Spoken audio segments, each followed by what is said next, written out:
Sing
Get open your heart, everything is new, and you know time will always find a way to let your heart believe it's true.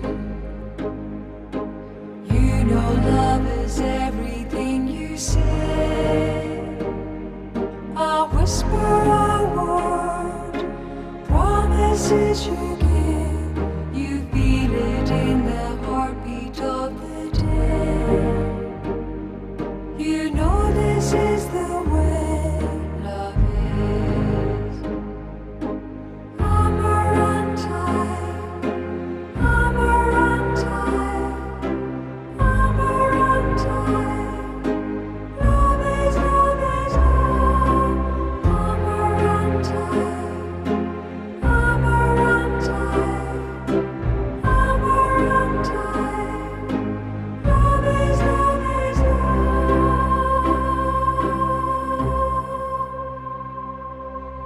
You know love may sometimes make you cry, so let the tears go, they will flow away, for you know love will always let you fly.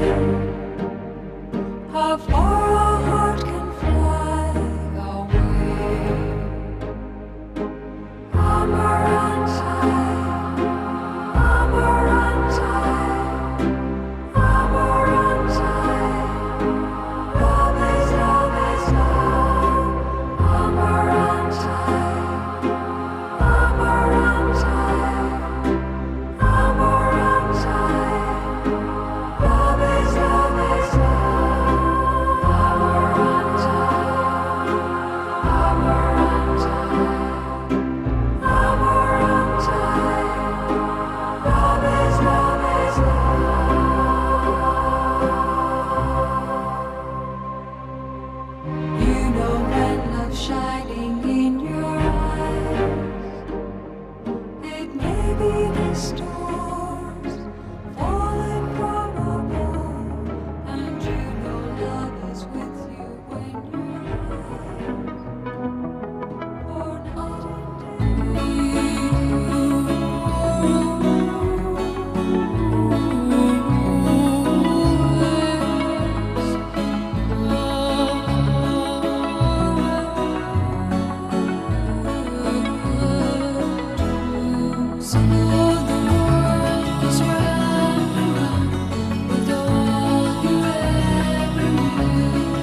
say if your love grows as your heart shows only time.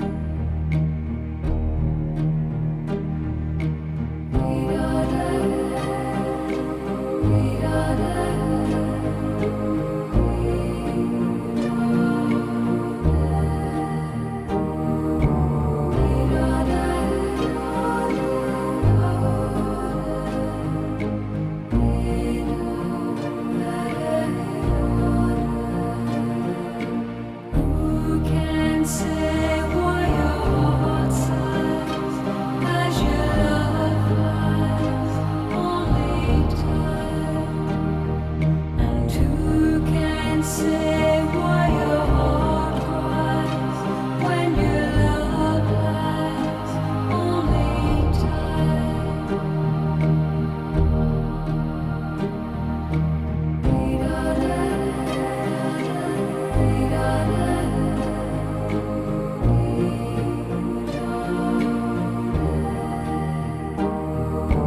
Let the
You know, it hurts a pastor's heart when you see people fellowshipping together, and then you speak a word real quick and everybody gets really quiet. It is also absolutely wonderful to see all of your wonderful faces tonight. And I realize that those of you who are here are only a sampling of many others who probably would have come tonight. A little bit loud? Kind of vibrating a little bit? All right. Well, by way of introduction, my name is Dave Dunlap. I am the new pastor here at Trinity, and I want to officially welcome you all tonight for this time of remembrance and celebration and Thanksgiving. And so to Nancy and the family and to friends, one thing before I forget, do me a favor, if you have a cell phone, make sure it's either turned off or put it on stun so that we don't have any extra music going on tonight, okay? And then we want to take a moment and give thanks to our Heavenly Father. And tonight, in all of the things that we do, as a pastor, when I am involved in remembrances and memorials and things like that, two things that I want to have accomplished in my heart, and if you would just go along with me, and that is to honor the life of the one that we came to honor tonight, Mr. Thomas Lewis Frederick. So we want to honor his life. And the other thing is we want to give glory to God who created that life to begin with. So let's take a moment and give thanks, and then I will sit down and turn it over to Mr. Dave. Bow your heads with me if you would.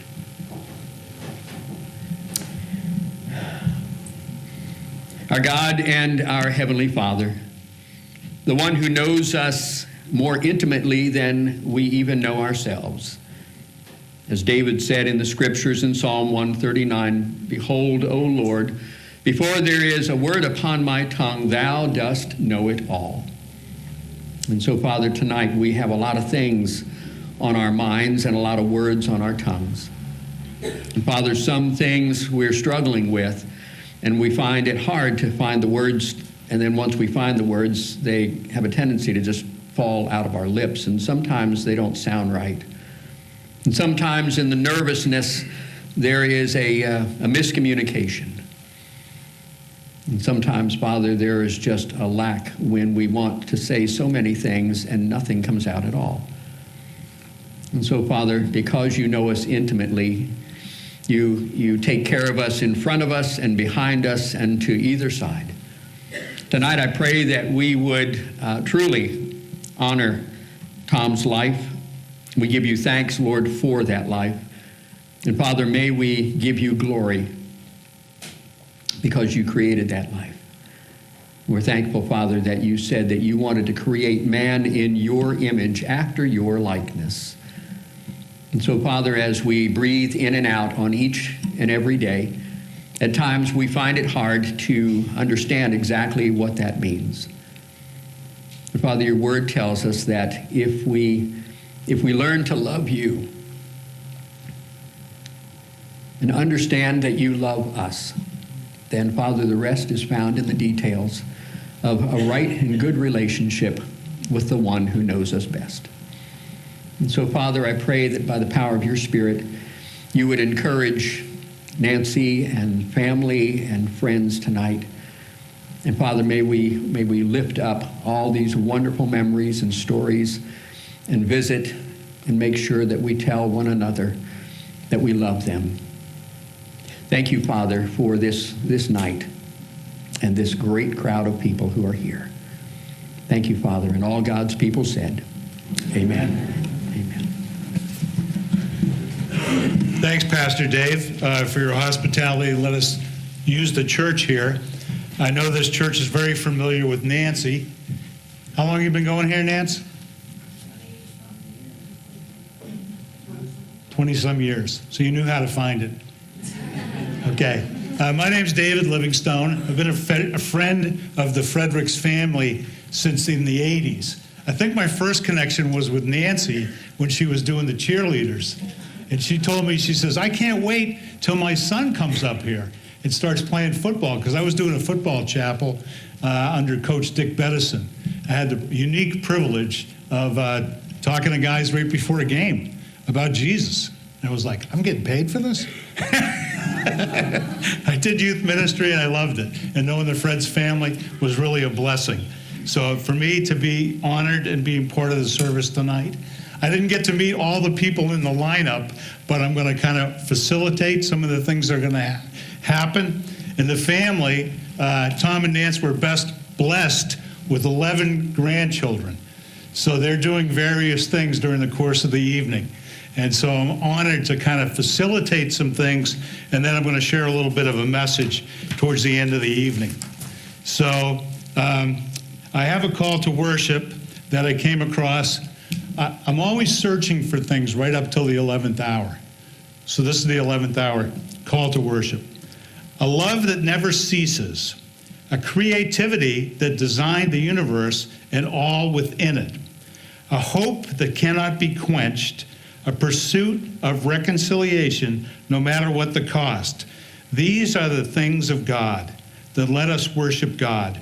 I'm going to do a little prayer, and then I'm turning it over to a bunch of the grands and daughter Michelle. But let me do another prayer. Father, thank you for this time to honor a life that's so well lived, that influenced so many people in this area and in other places. Thank you for his marriage with Nancy and their family and their family's offsprings and their wise choices in who they married and the ones that will marry, all these grands.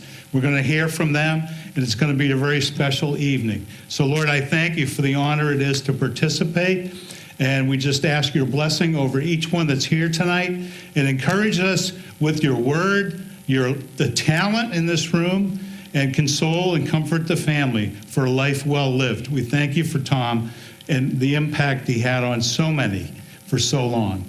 And I appreciate his life. In Jesus' name. And God's people said, amen. So a bunch of the grands are coming up. Let me get the line up. Jackie, Zach, start coming up. Taylor,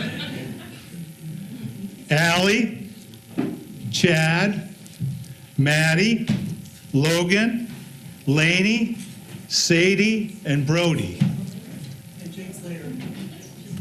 You're coming up later, right, Jake? Got it. Okay, if I'm in your way, just move me around. Let's see.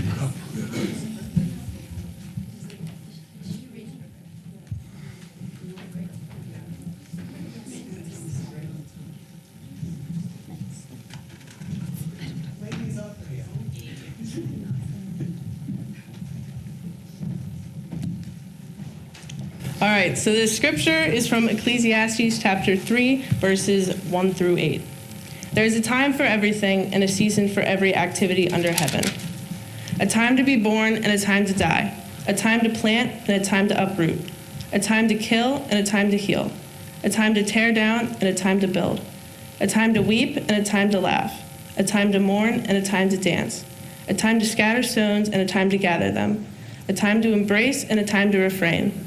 A time to search and a time to give up. A time to keep and a time to throw away. A time to tear and a time to mend. A time to be silent and a time to speak. A time to love and a time to hate. A time for war and a time for peace. This is the word of the Lord.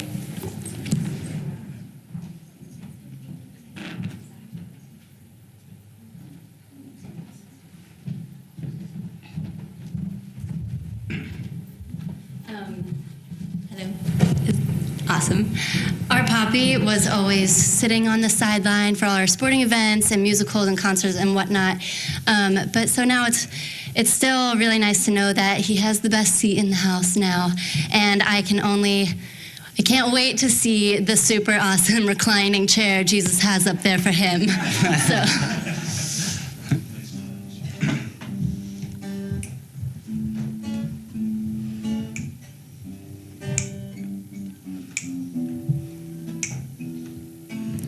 Sitting in the morning sun, I'll be sitting till the evening comes. Whoa, watching the ships roll in, then I watch them roll away again. I'm sitting on the dock of watching the tide roll away, sitting on the dock of the bay, wasting time.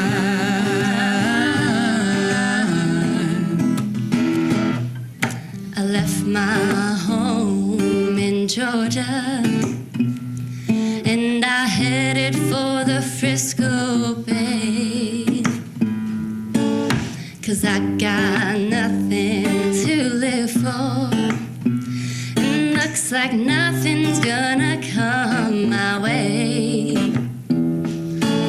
I'm sitting on the dock of the bay, watching the tide roll away. I'm sitting on the dock of the bay, wasting time.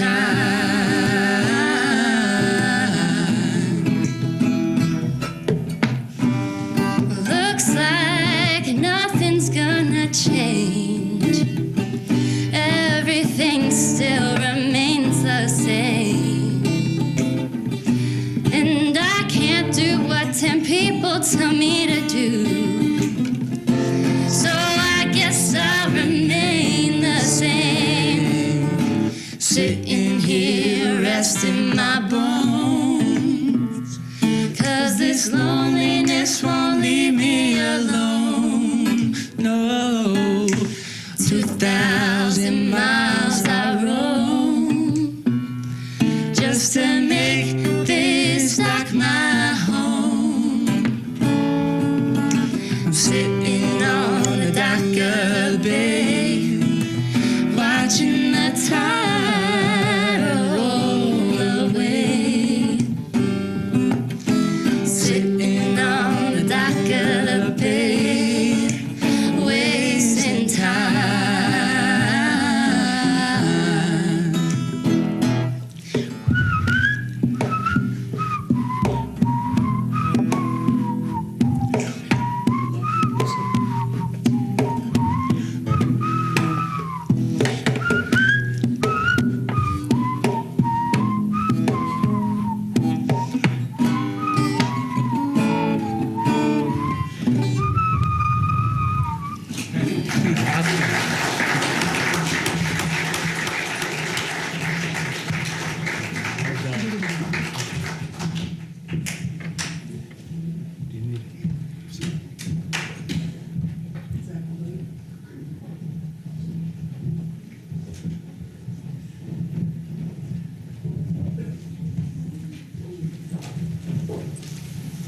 You can introduce yourselves too, just so we know who the players are.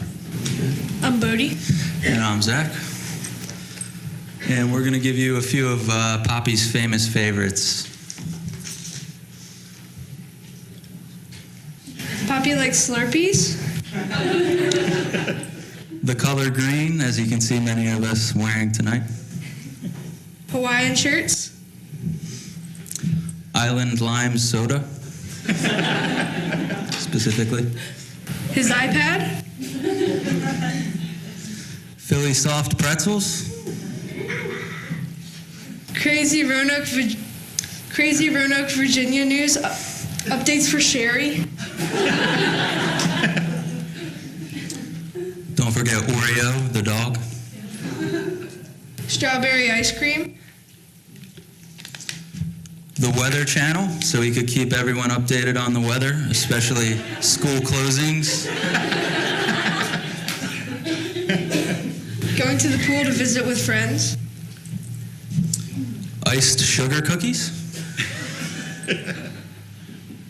Penn State, sometimes when he's not mad at them.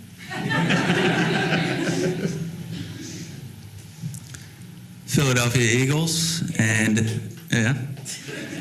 any team that Mike played for. University of Miami rowing. Fritz's Bakery Danishes. He liked the songs Dock of the Bay, Sea Cruise, and Under the Boardwalk. Butterfingers, the original recipe. Charlene Love's song, Christmas, Baby Please Come Home. Story time with anyone who would listen to him. Water ice. Nance. Nickname for Grammy there. Kids/grandkids. Bucket hats to cover that Fred head. Lemonade. Motown music. Fish aquariums.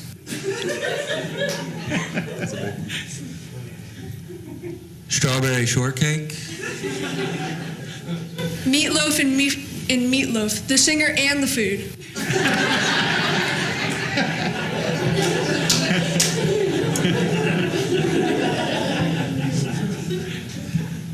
He would read newspapers and especially cut out little things that he would give to people. He likes spending time with his children and grandchildren.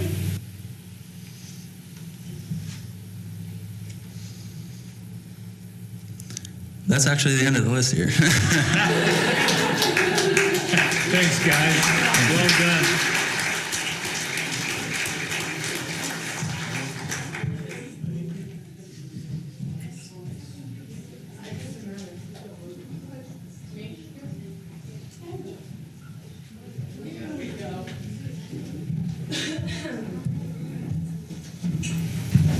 Oh, hello everyone. I'm Logan. I'm Lisa's daughter and Poppy's granddaughter. So yeah, he was my Poppy, but I like to call him Popsicle. So I address him here in this as Popsicle, and that's what I'm talking about. So, hello everyone. I'd just like to take a moment and thank all of you for coming today. I may not know names or faces, however, I'm sure I've heard of some of you and many of Poppy's greatest stories. I would love to see all of the people who showed up today, so thank you. It's extremely devastating and heartbreaking, to say the least, that we are all gathered here today. It's extremely difficult for me to even begin to find the words, but I wanted to share a little bit about the Poppy I had and the relationship he and I shared. I began bonding with Popsicle the day I was born. Although I did not realize it at the time, my Poppy was one of my biggest supporters starting at a very young age. I followed the footsteps of my sister and many of my cousins, standing on a stage in a white tutu, my hair pulled back into a tight bun. It was my first dance recital, and I was so mesmerized by the bright lights and the loud music that I just stood there and didn't even dance. I was absolutely terrified. But when the song ended and the lights went black, I noticed one person sitting in the way back in a chair in the middle of the aisle. It was him, clapping and smiling because I was brave enough to be on that stage. I remember being so excited I waved at him for probably 30 seconds past when all of my friends had already left. I remember always calling Poppy after school to tell him the weather report, storms, snow showers, etc. I was his little meteorologist for a good time. After moving an hour from my grandparents' house, it was initially a big struggle for me. I called Grammy and Poppy every single day to give them a report on everything and everyone. Even if that meant telling on my mom or dad, or exposing my sister for having a boy crush in the 5th grade. Got myself in some trouble with those phone calls, but that didn't matter because I got to talk to them. My sister and I would often go down to stay with my grandparents for the weekend just to visit. I was always excited to come downstairs and see Poppy had gone to the nearby Burger King to pick us up some Cinnaminis. And believe me when I tell you, he did that every single morning, and he always thought to take care of his girls. I'll be honest and share that moving into a new school was very hard for me. It seemed every year of grade school there was another hardship or more bullies that I had to encounter. Poppy began making deals with me, bribing me to make it through another year, and he would buy me something nice. For a 9-year-old, this was exciting. It kept me motivated in school and helped me to tell myself to ignore the mean kids. My Poppy did that for every year that soon followed, and I now look back on these days of hardship and remember just how ugly and dark those days were. But there was one person who always had a solution for me, and it was my Poppy. He kept my head above the water and made sure I didn't get lost in the negative and depressed mindset. And even during the days that I was lost and hurting, Poppy told me I was strong enough to push through. He motivated me into trying new things, sports. Whether it was swimming, field hockey, track, or rowing, my Poppy was sitting in his chair on the sideline, always clapping, always proud of me. Even when I was the tree in the background for the family-starred Les Mis that one summer, I wouldn't trade the memories of seeing him on the sideline for anything. However, there is one thing that brought my Poppy and I extremely close: rowing. I began rowing my junior year of high school. It was a completely new sport for me as well as the rest of my family, but knowing that I needed something to keep me motivated, my grandparents volunteered to help me participate in the sport if that is what I wanted to do. That entailed Grammy or Poppy driving up an hour to my school to pick me up, having food for me to eat during the hour and 20-minute drive to Princeton, and then driving home. It was a huge commitment for my family, and so I worked exceptionally hard to make it all worth it. I remember Popsicle waiting outside my high school in his big red truck like it was yesterday. There was one afternoon he had a slip of paper in the cup of his truck. "Take a look at that," he told me. "I looked at some schools that have rowing in college. Doesn't mean you have to, just something to look into. Also, your Tutti Frutti candy sticks from Cracker Barrel are in here." He didn't want to put pressure on me for anything, but I was intrigued. I started doing my research and he did as well. We came up with a list of schools I really liked, and I wrote some emails for fun just to send to the coaches. Soon enough, my inbox was flooding with some big-time schools. I think Poppy was more excited than I was, hearing the yells and laughs and cheers on the other end of the phone. Before I knew it, I was now driving myself to and from Princeton, yet my Poppy and I were talking the entire hour and 20-minute ride home. He had spent days sitting in his chair researching rowing, the basics and technical terms. He wanted to know about races and practices, official visits I was lining up, etc. He became extremely involved in my world. I remember the day I was heading down to the University of Central Florida alone for my first official visit. I joked with him and said, "You know, Poppy, I'm kind of a big deal now." The roar of laughter I heard was incredible. I had never made him laugh so hard, and ever since I was Poppy's big deal. I ended up signing to row for the University of Miami on half a scholarship due to my little experience with rowing. However, I worked so hard to make myself faster and fitter and make Poppy proud that I got into my club top boat, and it wasn't easy. I knew Popsicle was always on the edge of the side of the lake to root for me. Moving down to Miami was quite tough.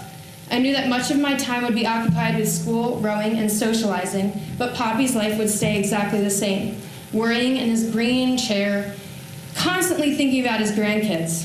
He told me that the last place he would want to see before leaving the world was Miami. It didn't matter how or what he needed to do, he just said he would make it happen. Deep down, he knew it wasn't probable to physically get there, so my sister and I set up Popsicle with a nice new iPad that he could FaceTime me on. Every day at 11:05, my phone had his face on the screen, chatting it up. If I called at 11:04, I was early. If 11:06, I was late. But I always allotted that time between class for him. He had all the updates about my school, plans for the weekend, rowing, and boys. I loved telling Poppy about the dumb boys I would come across. He would say, "Oh, Logan, tell him if he doesn't get his act together, I'm coming down there to sit on him." And if I complained about rowing, his answer was, "It's all right, I'll be the coxswain in your boat." A coxswain is a person who steers and yells into the microphone who must be under 100 pounds. I'd ask him what his plans were for each day. He'd say, "Oh, just sitting here watching my shows." I would say, "There you go, Poppy, take the day off. I'll do the grinding for you." "Okay, sounds like a plan," he'd laugh. I worked to be in Miami's top varsity boat as a freshman and increased my scholarship to be a full. I didn't do it just for me. I did it for Popsicle and I. My Poppy and I had a bond that was just something special. Every day before getting off the phone, he would express how proud he was of me and to keep working hard even when the days are tough. I believe my Poppy is watching over all of us. I had to return to school for a week after his passing. My biggest fear was the feeling I would get at 11:05. I now sit where I always did, looking up at the sky for a minute or two to mentally tell Popsicle about my day and what's coming forward. I am moving forward with my days, forever keeping him with me. He is the reason I have accomplished what I have, and he is the reason why I'm strong and the reason I am everything today. since, you know, all the genes came from him. His words, Grammy, not mine. The world may have lost an amazing man, but heaven has gained a beautiful angel. Poppy, I'm forever grateful for the 18 years I got to have with you. Thank you for all you have done for me and the strength you give me. Also, thank you on Grammy's behalf for keeping her around, even though she's always out and driving you crazy. I'll miss you shaking your head saying, Nance. But don't worry, I'll take over on that and keep her in line. You may have been my biggest fan, but I was yours. The grind never stops for you. You are the big deal, and I will forever work hard to make you proud. Hope you're enjoying some Cinnamonies and some candy sticks from Cracker Barrel up there, big man. I love you. Thank you.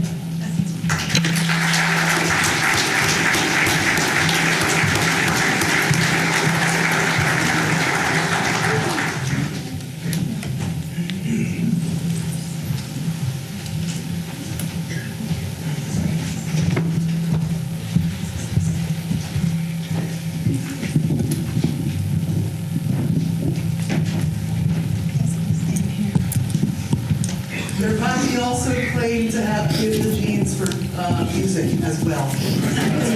Music. Absolutely.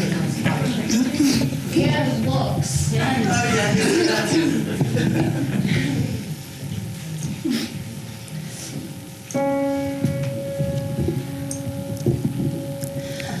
Wise men say only fools rush in, but I can't help falling in love with you. Shall I stay? Would it be a sin if I can't help? I can't do it.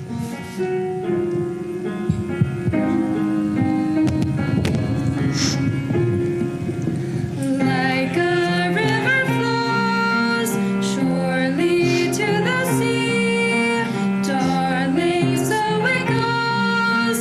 Some things are meant to be.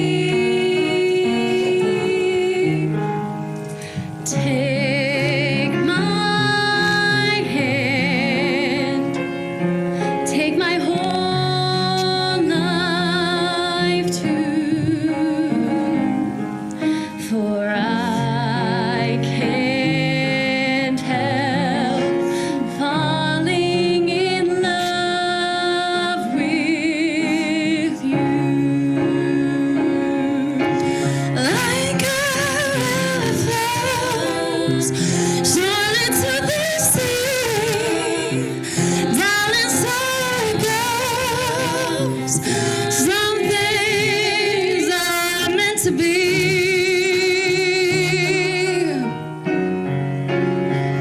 Oh, won't you take my hand, take my whole life too. For I can't help falling in love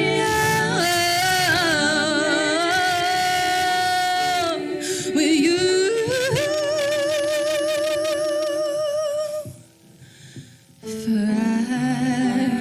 For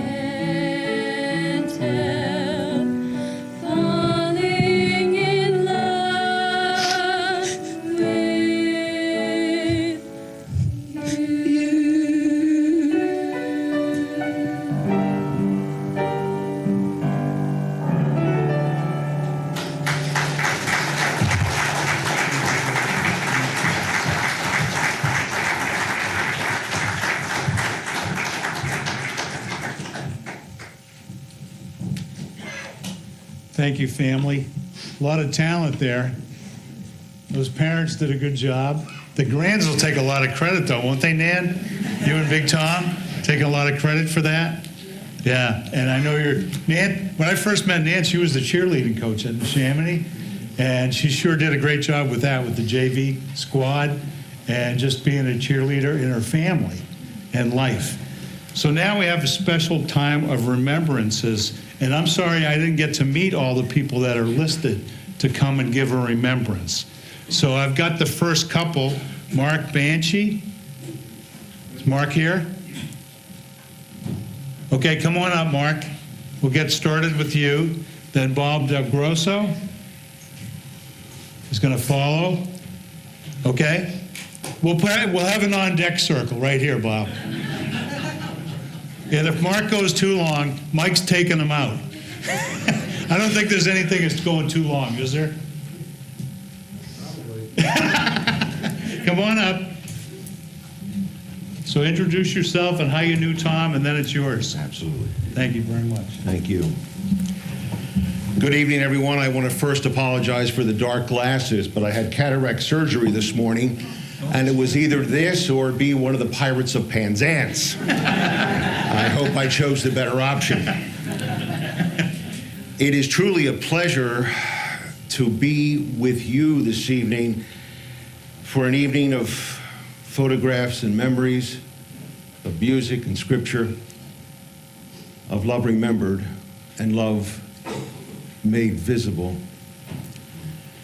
My name is Mark Banshee, and I had the privilege of sharing one of the world's greatest vocations with Tom Frederick. I came to Bensalem High School in 1972 and stayed there for 36 years. I'm one of those people who had a parking spot and never left it. When I arrived, Giant was already a legend. And it was a privilege watching him on the sidelines of what was Armstrong Field. Our stadium hadn't been completed yet. But the story that the family tells most frequently is the fact that Tom and I shared the pre-dawn hours.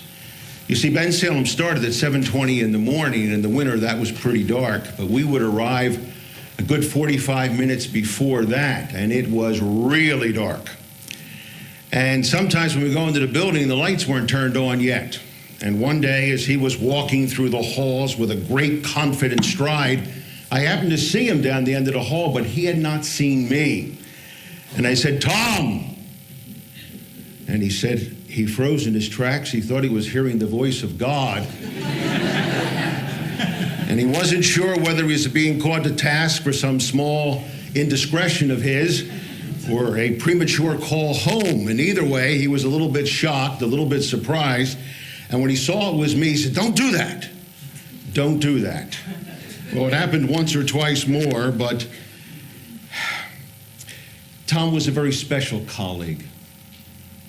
And I say that because in the 36 years I was at Bensalem, I had to work with maybe 200 to 300 different teachers coming and going. Each brought a particular skill set to Bensalem. Each brought a particular talent.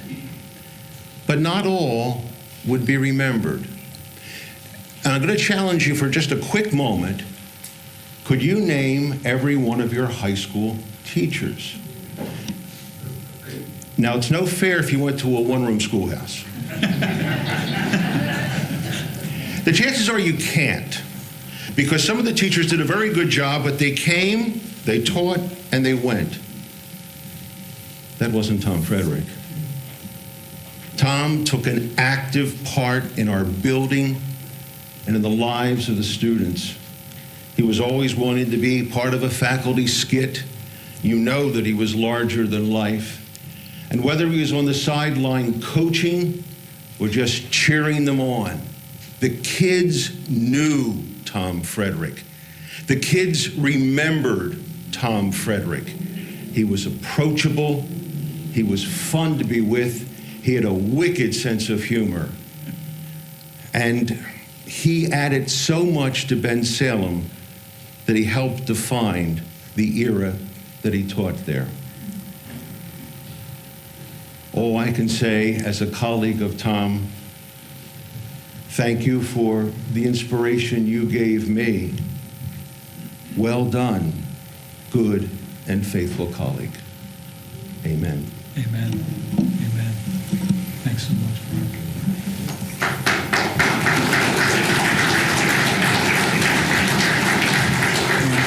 Thanks, Bob.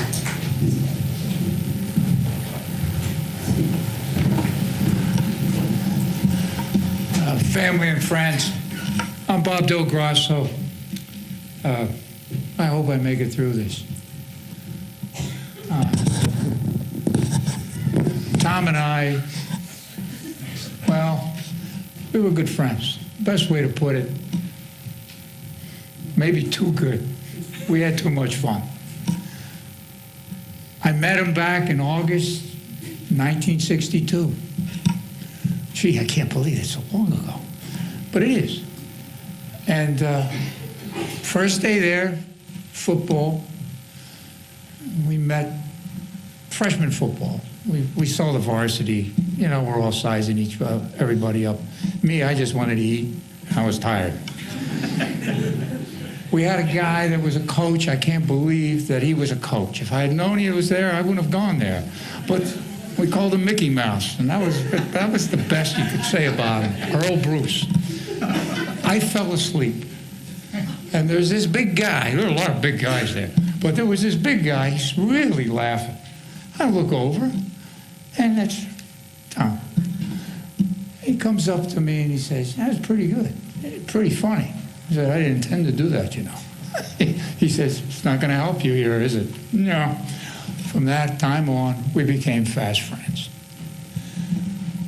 We wouldn't be confused for individuals that were Phi Beta Kappa.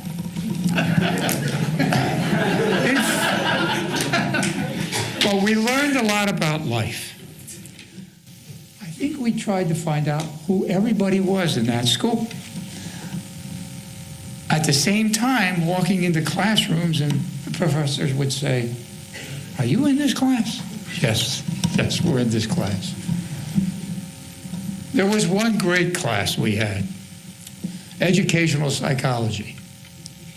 We did real well at that. It was especially good because there was a young lady there by the name of Nancy Barr. Now, we couldn't help but stare at her because she was very lovely. And Professor Thieves left a lot to be desired. And he taught us by videotape. Now, can you imagine somebody trying to teach you by videotape while he's standing over there and you're supposed to watch the tape? And this is psychology? I thought the guy was nuts, to be honest. Anyhow, the best thing was Nancy. So we tried our best to always say hello. And Tom had an especially good way of saying hello. Like, get out of the way, hello. Okay, fine.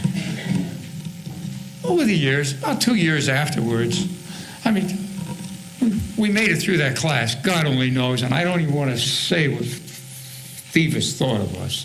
He probably just gave us a grade to get us out of there. Last term in school, and he comes in smiling. We happen to live together again in some rooming house, and he said, "You won't believe what happened today." "No, what happened?" "Well, do you remember Nancy Barr?" "Yeah." "Well, guess who I saw?" "No kidding." He said, "Don't tell me you're going to try to take her out." "Oh, yeah." I said, "Yeah, sure. Why don't you flap your arms, try to go to the moon? It'll be easy." Well, he looks at me and he says, "Hey, how much you know? I'm going out with her tonight." And I said, "What happened to her? Something wrong?" Well, he dresses up. I mean, when this guy dressed up, he dressed up. So he has his sweater on, he's going out, I'm going, I didn't know whether to hug him or what. He took off. So now, hours go by, he comes in, he's all dirty. And he goes like this and he throws this metal bolt and stem at me. Oh, what would you do? Did you kill her? What'd you do? Yeah? No. It didn't go so well. I guess not. What's this? It looks like it came from a wheel of a car. What'd you do? I had a flat tire. I said, you're as good as I am. He broke it off. He broke the stem and the bolt right off the tire. Can you believe that? I said, oh my God, what did you do? And he's all dirty and everything. I said, is she going to see you again? Yeah. I said, oh, okay. Well, the next day, about 2 weeks later, I said, how are things going? I mean, anybody that big can't float on air, but he did. He said, we're getting married.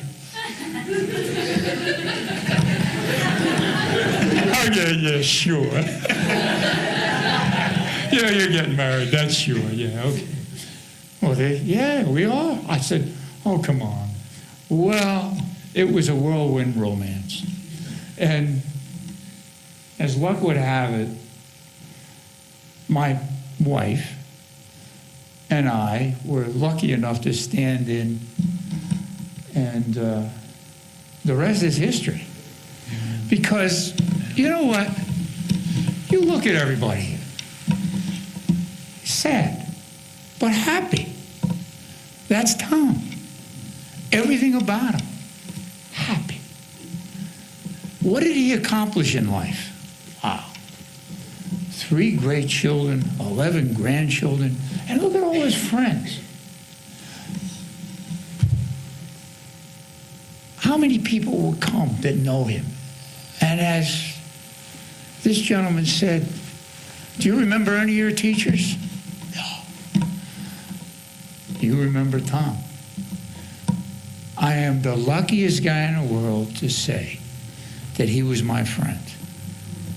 And I'm always going to think of him. I hope he watches over us. Thank you.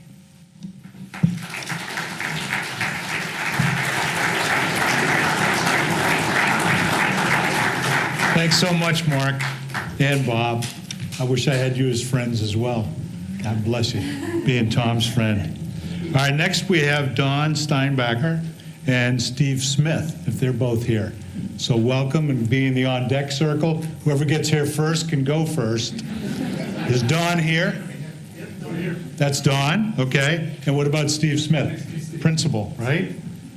You won the race. Come on up. First race I've ever won. On deck. Yep. Where's Bobby D? Good to see you, bud. My name is Don Steinbacher. Tom's been my best friend for over 55 years. Whenever I used to tell him he was my best friend, he would come back and say that he was my only friend.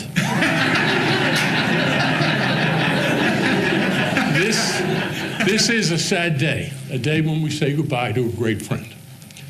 But it's a great day because we get to relive the impact that he has had on our lives. I know this is not a time of sorrow because I knew Tom.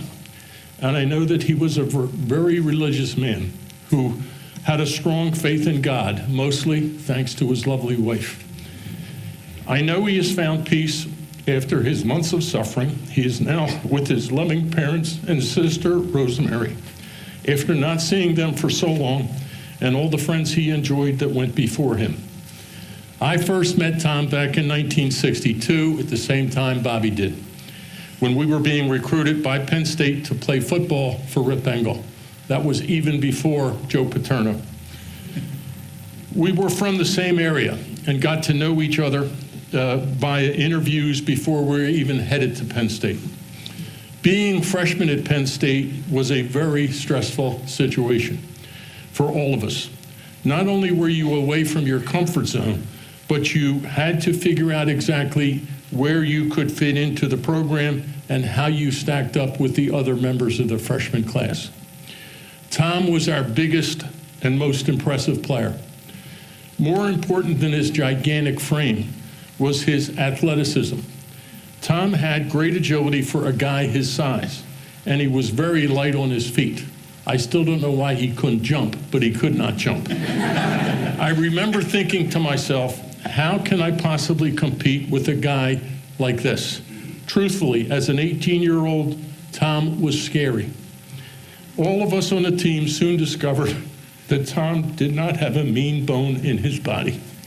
His personality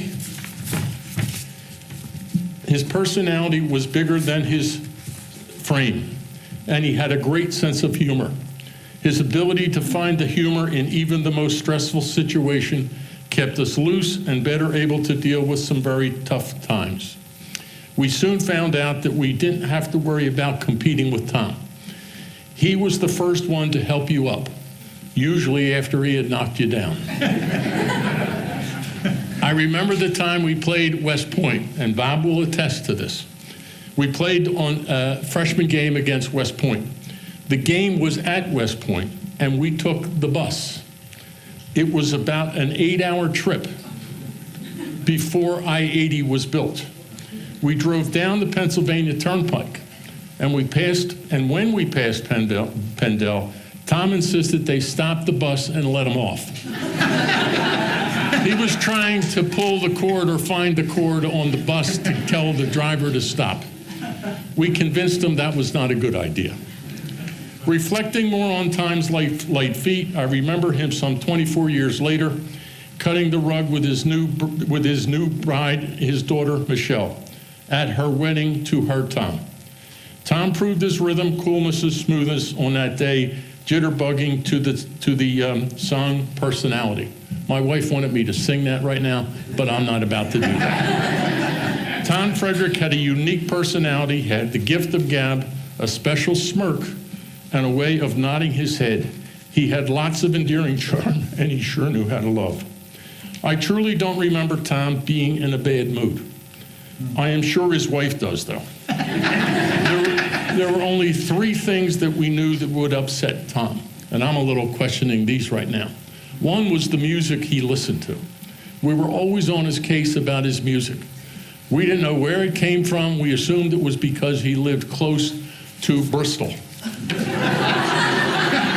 But as I look out today and I see the musical talent of his kids and grandkids, we should have cut him some slack. We probably were much too tough on Tom. And I have to make a couple of phone calls to people and say, guys, we were too mean to Tom. The second thing that always upset him was when we made fun of his taste in clothes, especially that big green jacket he always wore. We think Nancy had that burned, but we're not sure. Yes. I recall a time when Tom's mom sent up a bag of ties. They were, I think, ties from her father in the 30s. They were all extremely wide and they were all extremely garish. Tom got all his friends, including Mr. Del Grosso, to wear one of those ties over to the dinner that night in the dining hall. Tom wore 2. It was a scene out of the Blues Brothers. The third thing that would always upset Tom was when somebody put something green on his dinner plate. My wife recalled a story of one time when Tom ate at our house with Nancy. She served him some mashed potatoes, but mistakenly sprinkled some green parsley flakes on the potatoes. He wouldn't eat them. And again, I heard stories today about Tom liking green. I didn't know that. I assumed that the only thing Tom liked green was that big old jacket and his Philadelphia Eagles. I also knew Tom to be cool. I think a sense of humor allowed him to keep his cool. I have so many memories of Tom and some of the things we did. We had so much in common and so many youthful stories of the past that I used to enjoy sharing with him when I tried to call him once a week. I remember the time we were on our way home from Penn State in Tom's Oldsmobile on the turnpike, and it started smoking, and I mean billowing smoke. Tom casually pulled over, and I nervously told him, Tom, jump out of the car, it's going to blow up. He just told me to be calm and loose and started laughing. Obviously, we made it. Tom and I both made it through Penn State and remain close friends till this day. I will miss him, our reminiscing, and our phone calls.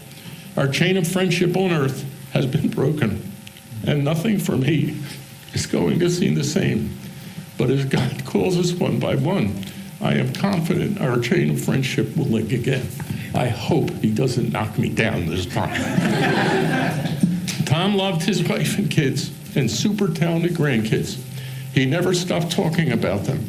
I can attest to the fact that Michelle, Lisa, and Michael provided him with his greatest joys in life. I have heard it said that the best testimonial to a successful life is how well your children and great-grandchildren turn out. Using this as a measuring stick, I don't know how anyone could have been considered more successful than Tom, with a lot of help from Nancy. I know that everyone attending tonight can attest to Tom's accomplishments when they look at his family. Job well done, Moose.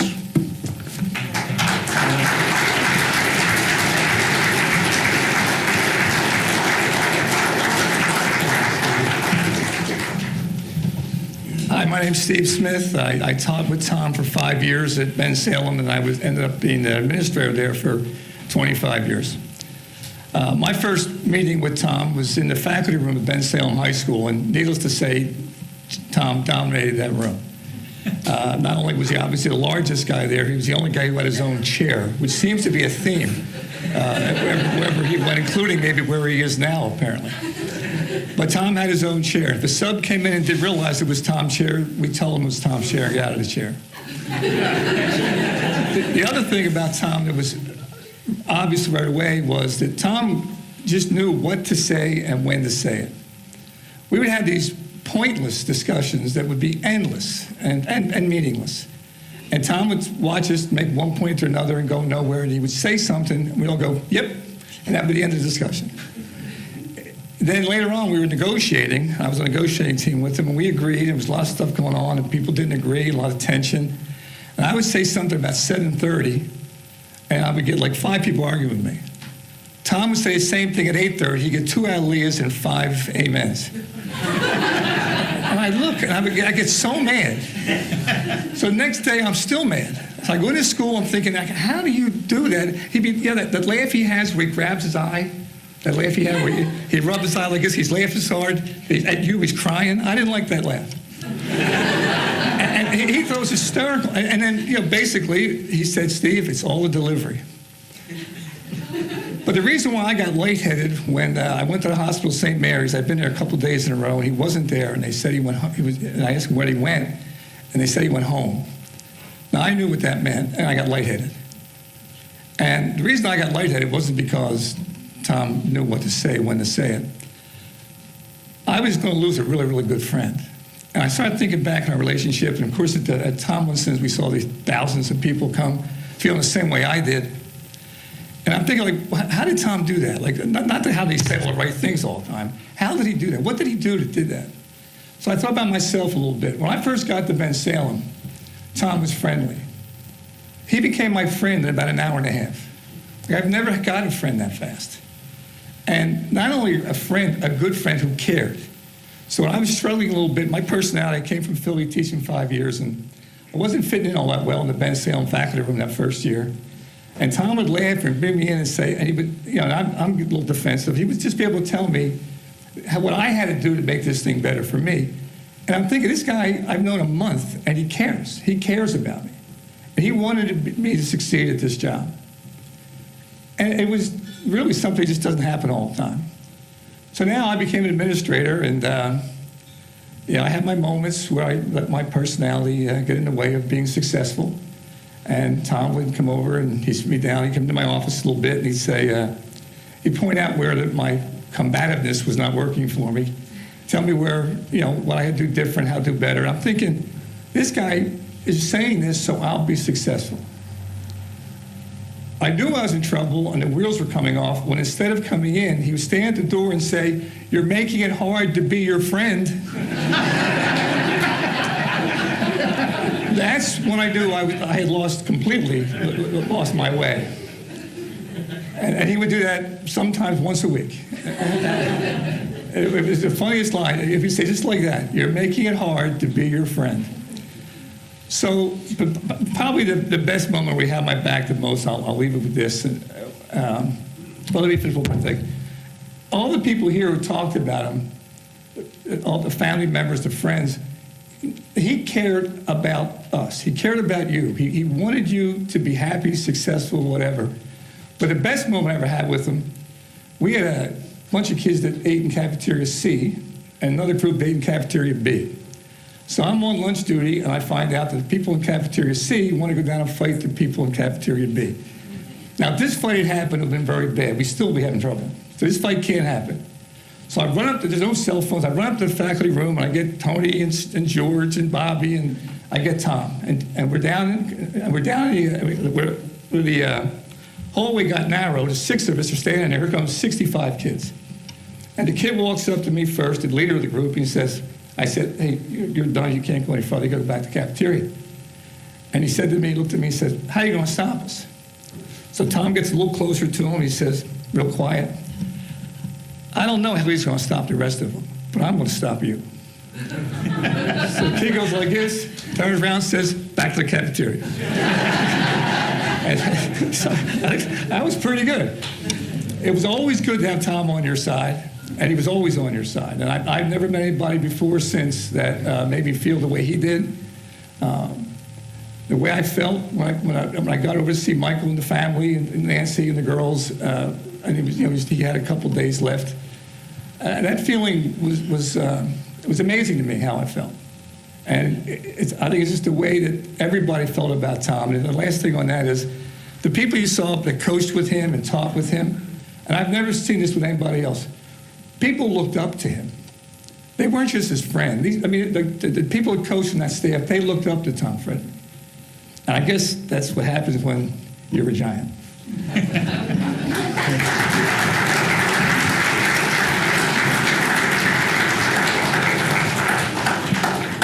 Well, the tributes keep coming.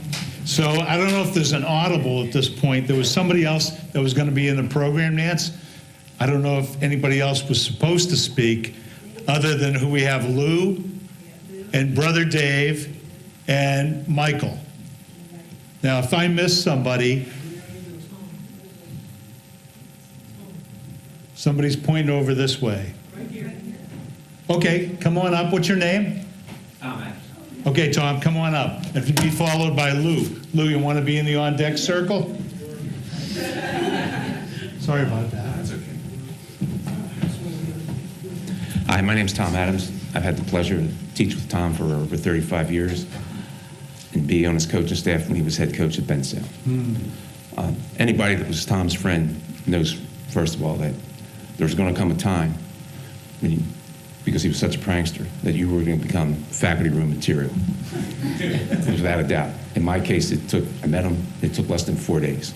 I was a young teacher, I was coming back to Bensdale, I wanted to get involved in the program, the football program, and they didn't have any coaching opportunities, but he came to me and said, we could use a scout, because as it was, that was before video scouting, so varsity coaches would have to leave the game sometimes to go scout, and so if they had somebody that could scout for them, they could stay at the game.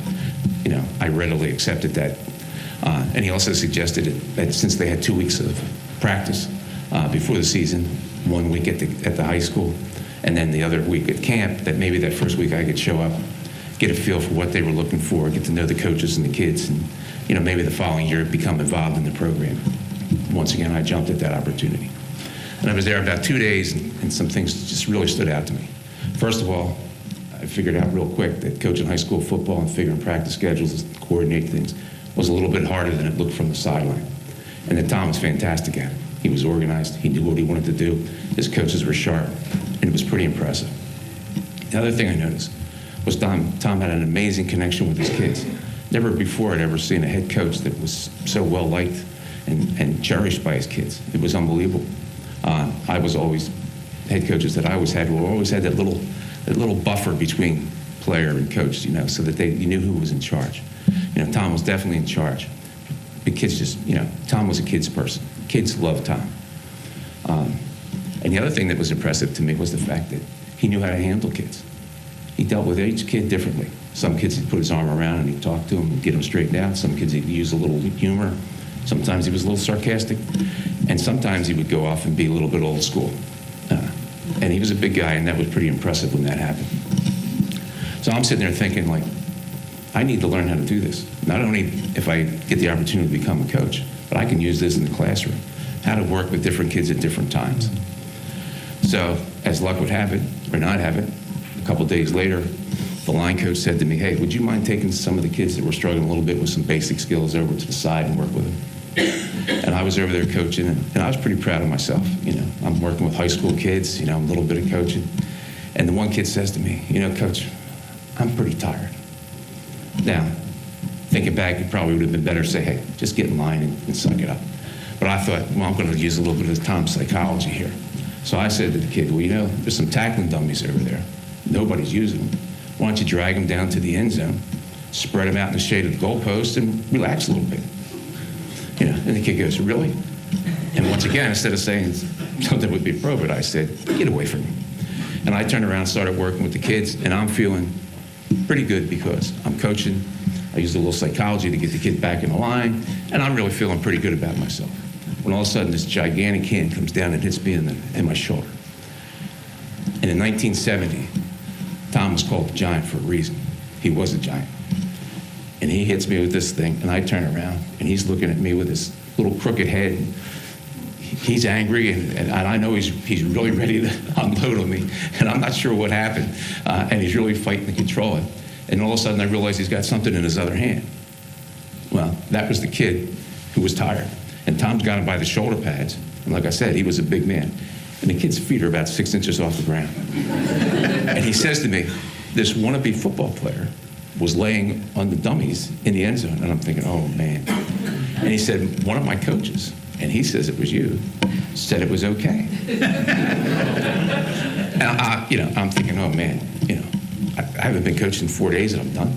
You know, I'm not sure what's going to happen because he's upset. You know, so I finally said to him, I said, listen, Tom, I said, you know, I watched you use some humor and some sarcasm. I said, I was trying to be funny to prove a point. I had no idea it was going to go down. And with that, his face changed. Now I'm thinking, is he really getting angry? Now I later learned that that was something that we all tagged later on in life as the Frederick mentality kicking in, which meant that some idea had just popped into his head that just really wasn't quite right. And I was in trouble. So he turns around, and at that point, he puts the kid down, and he says, you know, Coach Adams is right. Maybe you should go over there and lay down. And I'm like, looking.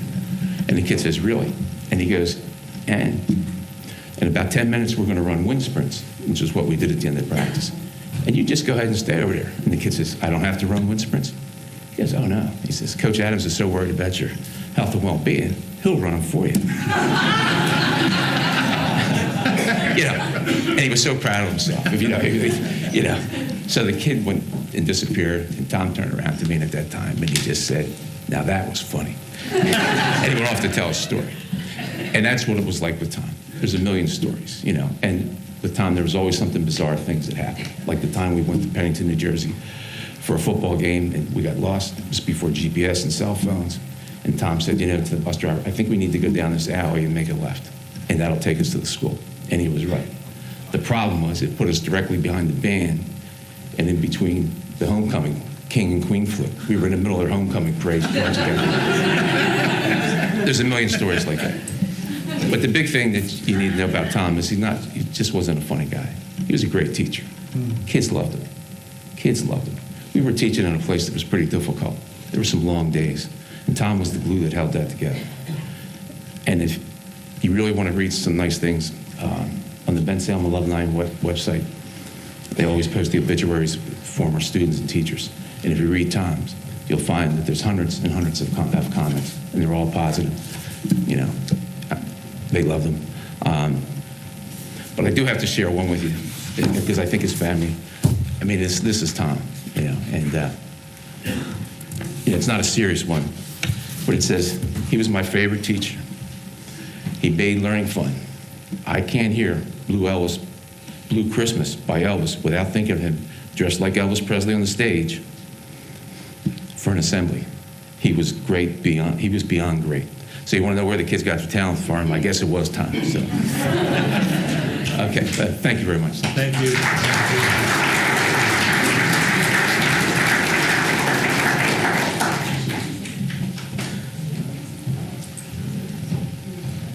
do this, right? Yep. Evening. My name is Lou, and I'm proud to say that I was one of Pop's 3 sons, because that's the way he treated us. Yeah, right from the get-go, he made us feel like we were part of the family. So Lisa and I started dating when we were in college, and I met Grammy in a parking lot. All of a sudden Lisa's like, oh, my mom's coming up. She's going to go see my sister. So, this will be great. Give you an opportunity to meet. Oh, that's fine. So I'm standing there in the parking lot. This huge full-size Bronco pulls up. I'm still waiting, and all of a sudden this little bitty woman gets out. She's like, oh, hi, Lou. It's so nice to meet you. How are you? Sweet. I mean, again, typical Grammy, right? And then I had the opportunity to meet Tom and Michelle, and they had the twins at that time, and so that went really well. And then Mike had come up to see his sister, and so I was tasked to entertain him. And I know, we'll get to Pop. But anyway, so Lisa's telling me, oh, my brother, he's a football player at Virginia, he's wonderful, the whole thing. Now, being a soccer player, you look at the football players, a bit of meatheads, to say the least. So I'm like, all right. She's like, yeah, he's a really big guy. I'm like, yeah, all right, whatever. So, I go to her apartment, and there's Michael. He's sitting down. I'm like, hey, how are you? Whoa. All of a sudden, he just sprouted up. I was like, oh, my gosh, you are a big boy. But, again, we had a really nice time, played golf, barbecued. He made lots of fun of my roommates and my neighbors, and that was a little difficult. But so, short time afterwards, now it's time to meet Pop. So again, I haven't been a soccer player back in the 80s. The hair is a little bit longer than it is now. A couple of earrings in, and of course, Lisa's like, he's a big guy. I'm like, how big? No, he's big, bigger than Michael. I'm like, oh gosh. So. Again, I'm trying to do the right thing. I'm trying to make a good impression with the Frederick family, and obviously, he's the man I got to impress. So I took the earrings out and all this other stuff, so I walk in the breezeway, and Grammy's there, and I say, hi, how are you? And I walk in and make the left, and then I see these feet hanging over the recliner. I'm like, oh my gosh. And when you see, size 15 feet hanging over a recliner, you're like, well, what's at the other end? So again, I keep walking in. I'm like, Mr. Frederick, hey, how are you? Lou, nice to meet you. And the chair slowly came up. And then the hand, and then when we shook hands, my hand just disappeared. It was like, oh my gosh, this man is, oh. But again, everybody's talked about Pop and his size and all this other stuff. But again, it's always also been alluded to what a softy he is and what a wonderful man he was. But you try to, again, as a new guy coming in, you want to impress your girlfriend's father and also do the right things. And so after a while, I'm coming down on the weekends a little bit more, visiting and so forth. And on one particular occasion, the car wouldn't work. So now I'm broke down in Pendle. So, Pop, being the nice guy that he was, says, here you go. Take the Monty. I'm like, are you sure? He's like, sure. I'm thinking to myself, how's this guy going to get to work? Well, maybe Pop didn't care. So here I am in the Monty, driving about 65 plus in the center lane up the Garden State Parkway. It's dark. Lights goes out. All the lights. I'm now in total stealth mode. After 7 o'clock, pitch black, Garden State Parkway, and I'm now, oh my gosh, I'm going to die. After jiggling and jiggling and jiggling, finally getting the lights on, I'm sitting there thinking to myself, this man does not like me. He wants me to die. So I was smart when I returned because I drove in the daytime, so I didn't have to worry about the lights. Probably about a little less than a year later, Pop did the same thing to Tom. Oh, sure, Tom, take the car. Driving down one of the highways, I forget which one it was, but Tom was lucky to get it over to the side of the road before it exploded. True story. But the things that, there's tons of memories and tons of funny things I could probably share with you, and we all could share about Pop. But the things that probably I cherished the most when it came to him was we had lived with Pop and Grammy on 3 separate occasions, both as newlyweds and as parents of 1 and then parents of 2. And at no time did either Pop or Grammy ever make us feel like, oh, we can't wait till you guys get out of here, or you guys are driving us crazy, blah, blah. You know, they just made you feel comfortable and welcome. And it was those times that I was with Pop, he was sitting in his chair, and I was somewhere, and we just talked. And he always had those funny stories, or, you know, if you were having a bad day, he still had stories where, you know, at his expense, made you laugh. And that's, you know, one of the big things I'm going to miss with him is just those quiet one-on-one talks that we had. And again, he made me feel like I was one of his sons, without a doubt, right from day one. And he always took an interest in everything I did, you know. And probably the biggest disappointment or decision that I probably made in Pop's eyes was that when Lisa and I had gotten married, and I was moving down, and at that point I didn't have a job. So now Pop, despite what was said in Pop's likes and dislikes, he never cut anything out of the newspaper. He tore. And sometimes you got the whole article, sometimes you got an article and a half, sometimes you got half an article. So Pop's like, all right, Lou, I've been looking for a job for you. I'm like, oh, okay. He's like, I found a great job for you. Here you go. Looking at it. Taylor pork roll. Oh, I like Taylor pork roll. Oh, yeah. Pop's like, this would be a great job for you. Okay. So I went to Trenton. I think I interviewed with the founder, this little old lady sitting behind a desk, and offered me the job. Came home, said, yeah, Pop, she offered me the job. What are you going to do? I'm like, I don't know. Well, come on. What do you get to drive the truck around? You get to, you know, stock the shelves. You'll love it. I don't know. I'll think about it. Day or two goes by, and I called the woman. I said, I'm not going to take the job. She's like, okay. Lou, did you make a decision on the job? Yeah, I'm not going to take it. Lou, buddy. And the head just shakes. Just think about the free samples we could have had. I said, I know, Pop. Sorry. But, you know, not to ramble on, I didn't write anything because I just couldn't do it. But the things that I will definitely miss are the phone calls. And unfortunately, it was after Pop had passed, it was like 3 punches in the gut. Pop would always call me if Alabama had ever lost. And unfortunately, they lost in the Iron Bowl. And then Pop would give me a shot if the Giants happened to lose the Eagles, and that was Sunday. And then, of course, we would get the call every time on a night before winter storm watch. And we were off on Monday, and we didn't get that. So Pop was a big part of all of our lives, and he'll be deeply missed. The weirdest stuff was how much pleasure he took at Christmas time when he would order you a gift, you know. And it's just, I think just to see the look on his face when you were opening up a gift that he took the time to purchase, you know, or order. And I know it drove him crazy to order me giant gear, but it is what it is. But again, I mean, Pop was just one of a kind, and so we're just going to miss him a great deal. And just those quiet moments where he had opportunities to talk and just hear bits and pieces about his life that, you know, maybe other people didn't hear. So, but thank you. Thanks, Lou.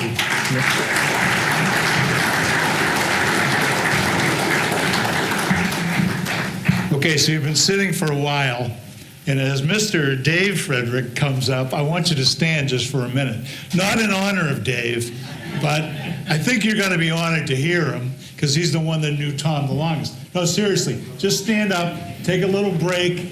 You know, if you're bold enough, give somebody a back rub that's standing next to you. All right? I did high school ministry for years, so I know how to kind of warm up a crowd a little bit.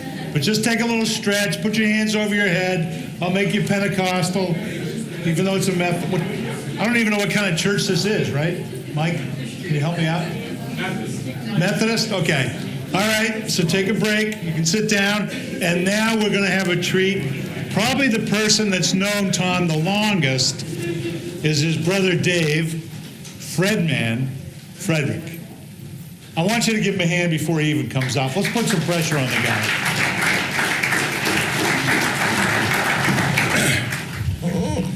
Talk about a setup. The last day I talked to my brother in St. Mary's Hospital, he said to me, "You're going to hear a lot of wonderful things about me from people." He goes, "And I love each and every one of those people, but I love you best." And he, of course, never said that. But it would have been cool if he did.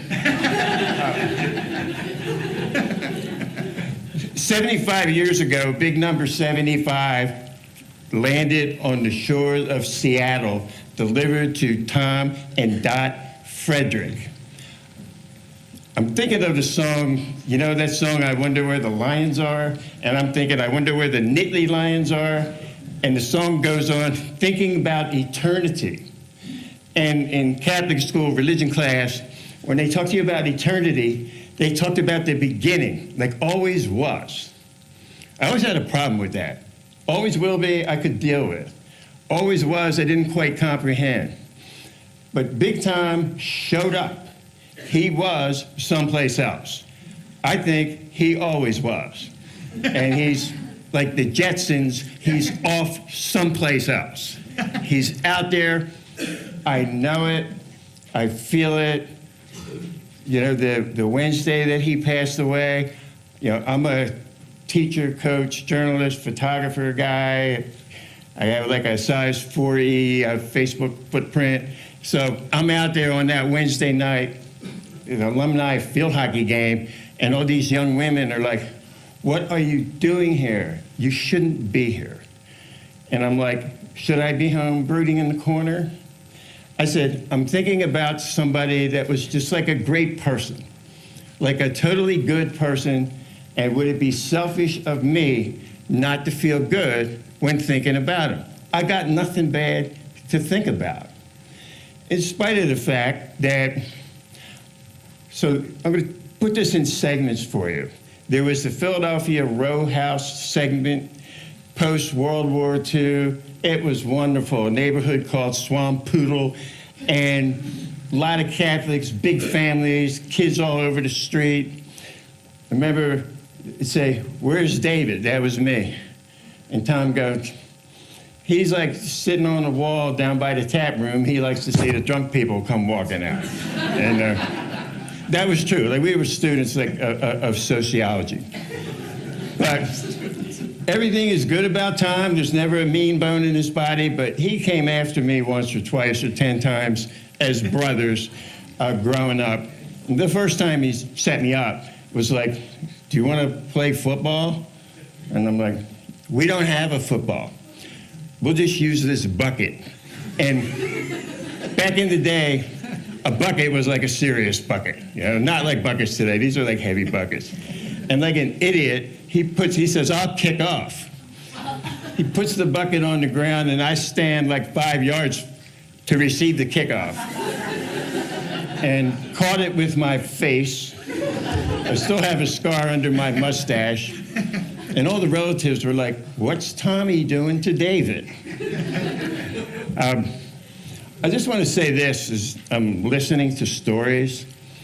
Funny people, he's a funny guy, a witty guy, as you all know that.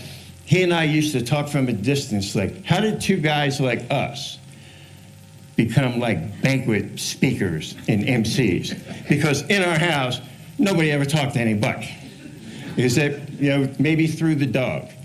Our house was, I'm not saying it was dark, but there was tough stuff going on in our house. And my dad was in a wheelchair, he had multiple sclerosis, he just, a very bad case, kept getting better. My mother was a nurse, but never, stayed home and took care of him. And we saw all that every day. Tom said to me one time, "We live pretty good, though, don't we? I mean, we got this house with ramps, and we always seem to have the latest car.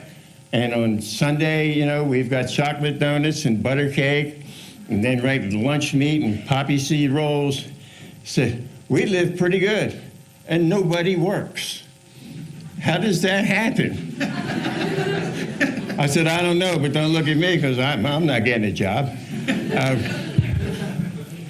But back then, the VA was the real deal. And my dad, Tom, he fought the war in Seattle, so just to give you an idea, but he contracted his disability while he was in the Army, which put us in line for VA benefits, and that's how we lived. Literally nobody worked. Fast forward to Our Lady of Grace as we homestead out of Philadelphia. And I don't like to think everything revolves around sports. So now the guys are playing basketball for Dick Doherty. But they seem to be the milestones where we would find ourselves. And my brother was 6'3" in 8th grade. And I come rolling in at 6th grade, and they're like a disappointment, at least at first, on-site evaluation. They're like, "Oh, guess we're not getting another one." And the first time I shot the ball, I shot it over the backboard, and they were like, "Just go home. Tell your little brother to go home." When Big Tom was in 8th grade, Dick Doherty was the coach. Bucks County Courier-Times. All our games were in the paper, every single one. Photogs. We have scrapbooks, and if grandkids, well, you've seen them, right? When Tom was, Doc submitted something to Sports Illustrated. I don't think anybody in the room knows this. So Tom Frederick was in Sports Illustrated as the only person ever in the history of Lou Alcindor / Kareem Abdul-Jabbar to shut him out. And it was Lou Alcindor was his name at the time, and next to his name says 000. So Big Tom, Popsicle, he was in 6'3", 8th grader, and Alcindor was in 5th grade. But it doesn't matter. He didn't want none. He didn't want to bring any of his weak stuff to the hoop against Big Tom. Another story about this sort of gentleness, alleged gentleness, never wavering gentleness. Who's like that? Nobody. All right. So he had his streaks, spurts, and moments, like all big dogs do. We're playing in the, it was called the PCIAA, was the Catholic League State Tournament, high school. We're in the semifinals, and we're playing Allentown Catholic at St. Joe's Fieldhouse. There are 5,000 people there. Go out today and find a game with 5,000 people there. You can. So there's 5,000 crazy Catholics from 1962 there. And, it's back to when white people could still play basketball. And so we had some great athletes and skilled people and strong people that could play that game and play it pretty ferociously. So somewhere in the second, and whoever Steiny said, don't know why he couldn't jump. So you got a 6'5" guy, he couldn't jump, except he could jump rim high all day long. So you got now the 240-pound center that's just ripping rebounds all game long and looking for. He was like a white Wesley Unseld, if you remember him from the Baltimore Bullets. I do. Okay. So there's a part of the game, he comes down with a rebound, and this guy from Allentown, who looked like the villain in a James Bond movie, blonde hair, this kid was ripped, like 215, just strong looking. And he goes in to rip the ball away from Tom, and he's standing there, and first he's looking like Is this something you want? And the ref should have blown the whistle, but he didn't. And the emotions sort of escalated. And so like out of a Hercules movie, Tom went into like a discus spin. And the guy's holding on to the ball. It's like a cartoon, it's like feet are out here. It's like, and then he lets go, and the guy goes up into the fourth row with the ball. He's like, you want the ball? Take it. Turns around, guy comes back out of the stands. I saw it happening. Ran and come on, how sad is it? Punch Poppy in the back of the head. Who punches Poppy in the back of the head? Right? Runs, punches Poppy in the back of the head. Slowly he turns. And it was on. A Catholic riot, the likes of which. We were just talking about this a couple of weeks ago, reminiscent on this. There were priests just cold-cocking people. You remember, Father Edwin, the head of the maintenance club, turning people around and just smashing them. And the Frederick brothers, I don't know if you've ever been a guy in a situation where something like that crazy jumps off. If you just stand still and look around, people just run around you. They don't touch you. So and I don't have it in me. And he I don't think I've ever taken a person that wasn't looking at me and punched them. Who wants to do that? I just didn't have it in me, and he didn't either. So we're out there just watching. And remembering. Why? Because it's good story material. And that incident will not stay there.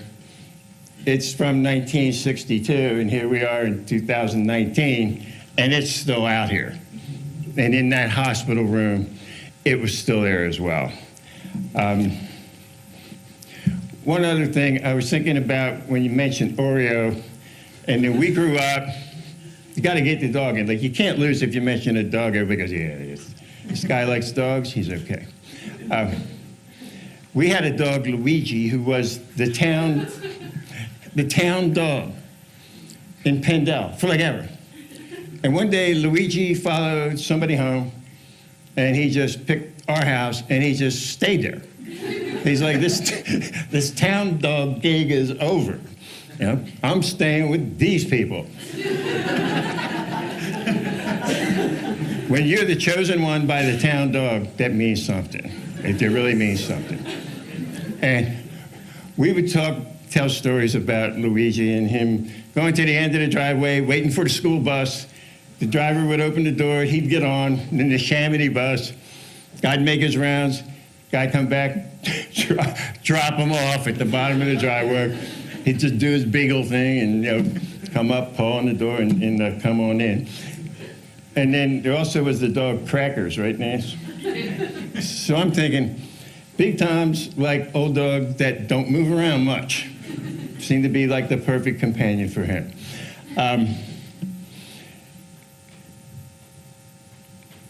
Football league and all I can tell you is that one of the greatest games ever. We have the Chamonix coach back there. Well, the Chamonix was just rolling everybody. They had 51 games in a row. They were just amazing. And Tom's senior year, the Chamonix had Harry Shue and Jack Stricker in the backfield, and Big Tom is defensive end, up on 2 feet. He'd be an outside linebacker in today's world, but I'm looking at him and I'm thinking of him, and I'm seeing Mike. I'm seeing the two generations. I'm seeing Mike out there standing up, playing that position. There's Big Tom playing that position, and he was just incredible. And I think maybe on that day, he earned himself a scholarship to Penn State. Somewhere during the Penn State deal, and I don't hear anybody mention this, but he had a bout with hepatitis somewhere before the fall of football, and he was weakened. And if you back then too, if you're doing 3-a-day practices in a weakened condition where yelling at people was like cool. This is not a guy you yell at. I don't think I've ever been anywhere where somebody actually yelled at him. Me, on the other hand, was kind of different, right? But I also like kind of asked for it. So when the nuns and priests, got into their corporal punishment thing, I took my hits. I deserved them. But Tom, never. He just wasn't that guy. But that hurt his sensibilities to be picked on in that way when all he was trying to do is live his life, be a big guy, be a good friend, tell stories. Later, finally, when the Detroit Lions contacted him about signing as a free agent, the funny thing was the day that he signed was at Franklin Field, and the Lions were playing the Eagles. Franklin Field, historic Franklin Field, snow falling. I mean, it was an unbelievable scene. Me with him after the game in the Lions locker room. All these legendary players from Detroit, Alex Karras, Roger Brown, people like that. And afterwards, we're walking out to Market Street, and all these fans are like behind the barriers, and they all have programs.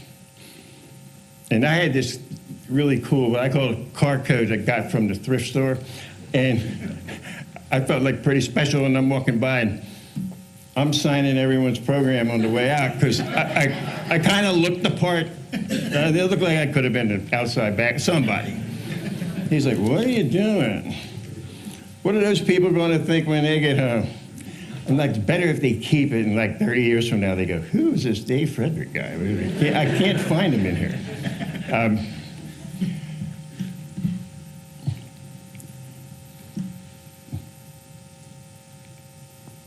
Like Lou said, and I didn't know he did this with everybody, but the phone calls, I think like spaceship lounger, whatever that position that he had in that big room, like that, I'd call him up and he'd go, how you doing? I'm like, doing good, man, what's going on? Not too much, what do you got? I'd say, well, and then I'd tell him some story. Or he'd call me and his intro was always, I got one for you. Got one for you. Okay, so I was here and I ran into so-and-so and he wore number 36. My God, he goes back to 1961. And I'd go, are you talking about Junior Carmesino? And he'd say, how do you know that? I said, because that's what we do. We're like kind of dueling Rain Men when it came to sports.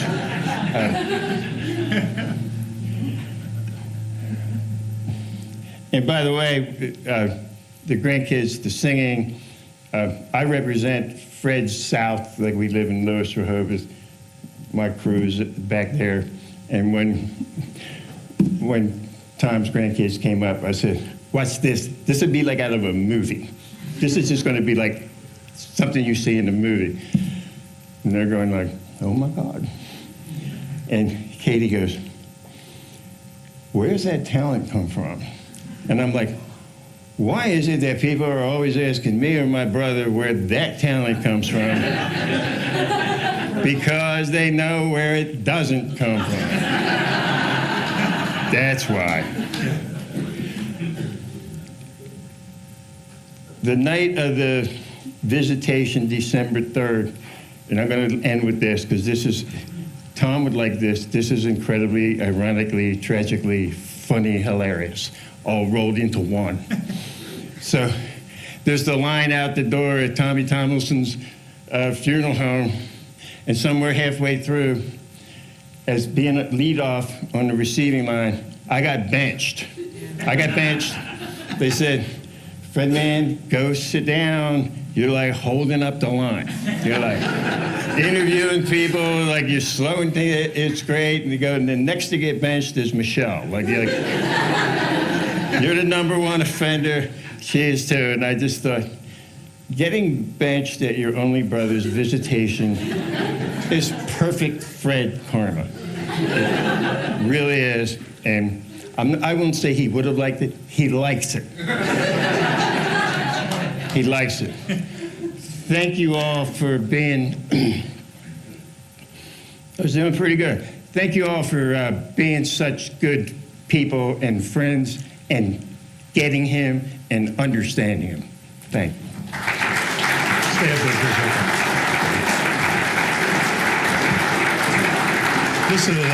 Listen to that crowd. You're his only brother. That's true. And I pull in an audible. I'm going to pray for you. Father, thanks for Dave and Tom and the special relationship they had for over 70 years.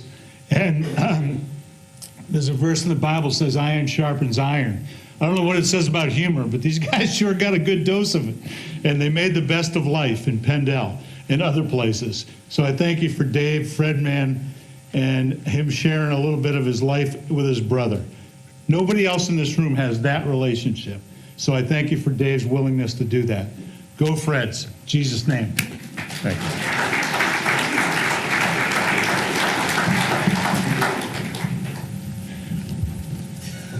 He's a hoot. You ready, Michael?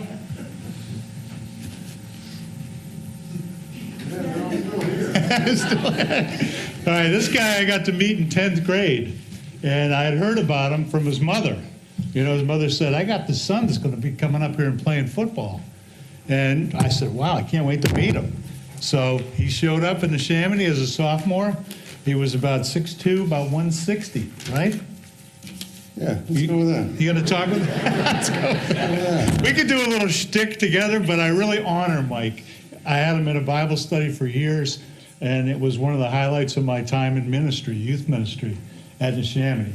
And then he came back as a coach, and he was sitting in the audience, and we had a small voluntary chapel at that point, and I had been asked to come in and be the guest speaker. So Mike's sitting there, and I said, Mike, come on up here. Put him on the spot. So whenever you're on the spot, you always deliver. How you doing on this one?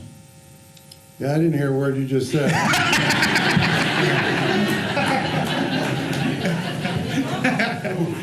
Get comfortable. We gonna be a while? I don't know how many of you thought when you came out here tonight that you were in for a sort of a 2-hour revival. All right, but I mean, I would imagine the fact that you're still here means that my dad meant something to you. Amen. So thank you for that. Dad, my pop would have liked this. He would have thought two things. He would have thought it went way too long, and we would have hit the car. He'd have been like, hey, man, that was cool. It's way too long. And the other thing he would have said was, I really wish I was there to tell some stories. Stories wouldn't have been about him. They'd have been about all of you.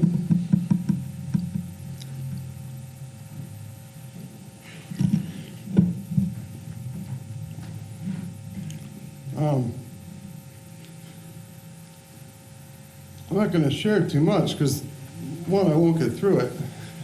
And I want to thank all of you that got up here and spoke. Because there was a time when my dad was in the hospital and wasn't looking like he was going to make it. And I think I told my wife, I said, I can't do it. I can't get up and talk about him for 20 minutes, 30 minutes. I can't do it. I just can't. I love him. He's my best friend. He's prepared me in life for almost everything, but not this. He didn't prepare me for this. Just thought he'd always be there. Thought I'd go first, right? I know it didn't make sense, I mean, but I thought I would go first. So thank you, because I think this is what he wanted. He wanted different people who knew him in different stages in different areas to come share what they knew about him. I think part of that is because, he knew that between my sisters and myself, we weren't going to be able to give him his just due, because he was simply the best.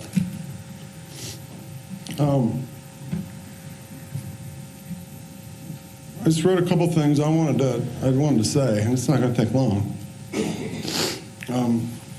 It's hard to be sad, and I think my Uncle Fredman nailed it. When I was little, my first memory of my dad went to Dr. Connor's office right there in Langhorne. And there was this lady in there who was like the physician's assistant. Her name was like Ruthie or something, right? Tiny little lady. And my dad would take me in with him because I was like 5.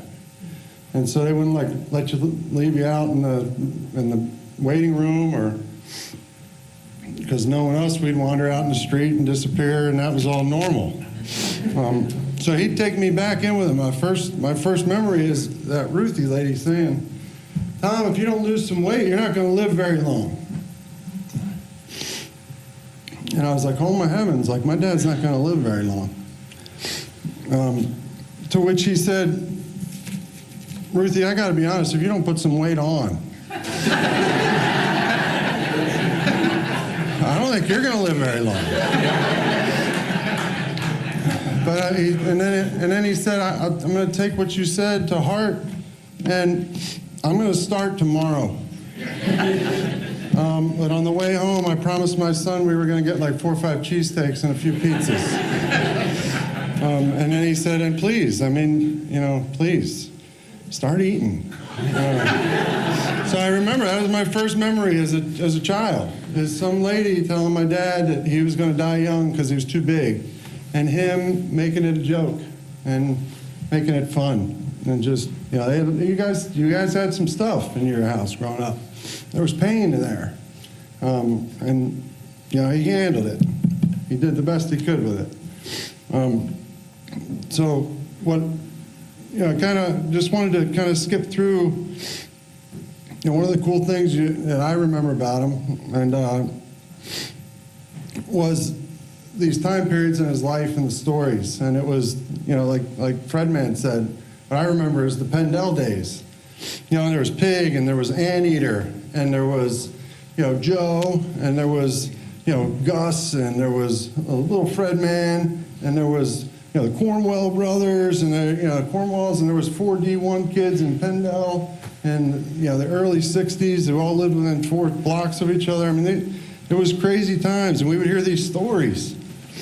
These Pendel stories, they were just incredible. The Our Lady of Grace stories, the altar boy stories where, gosh almighty, that's creepy. I'm still mad at him because he's better looking than me. Like you're supposed to, like my son's, he's better looking than I am. Like I was supposed to be better looking, but he took the good looking stuff. So Our Lady of Grace, like he'd tell the story about how that used to be a field. It was grass where everyone could see, because they got the first house put in, because when they moved up here and the grandfather was disabled, my grandfather, Fredman, and my dad's dad, wheelchair, and that was the first house built over out there in that part of Pendel. Well, that was all this beautiful field. So they had him burn the trash. Him and Wade.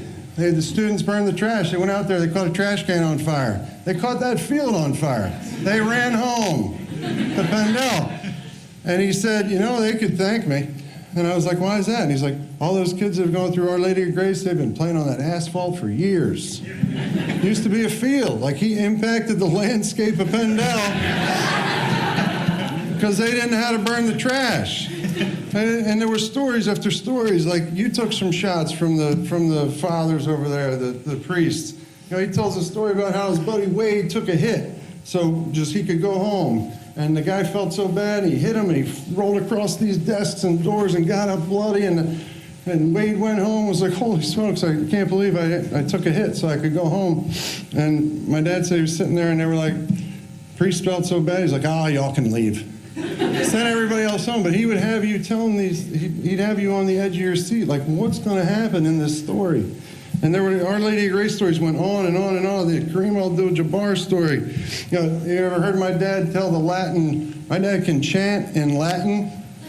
Was one of the funniest things I've ever heard in my life. I mean, he would start singing it, and he'd be like, and kneeling down, and altar boy, and he'd be like, ding, ding, ding, and he'd be ringing the bells. He's doing all that stuff, and you don't know what he's talking about half the time, but it was just funny.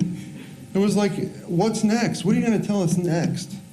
Like, tell us something next. Like, don't stop. Like, what are you going to tell us next? And then, sure enough, somebody'd walk in, and, it'd be anybody. We'd walk in, turn the corner, and there he'd go. And you're like, the Penn State days. And he'd start, and it's Steiny, and Del Grosso, and Stewart, and, countless others. And he'd start talking about the injury van. When he broke his ribs at Penn State, well, back then they had 6 beds in the van. And they wouldn't take the van to the training room until it was full. So he's number 2 in there, and he's got 4 cracked ribs, worst pain he's ever been in his life, he said. He's waiting in there, and he's like, God, I know you're up there. He'd start telling you the story. Please let some people get hurt. And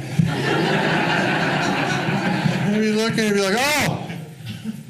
There went John, broken leg. All right, couple more. He's sitting in the van. He would talk about the creamery. He'd go on these big, long runs.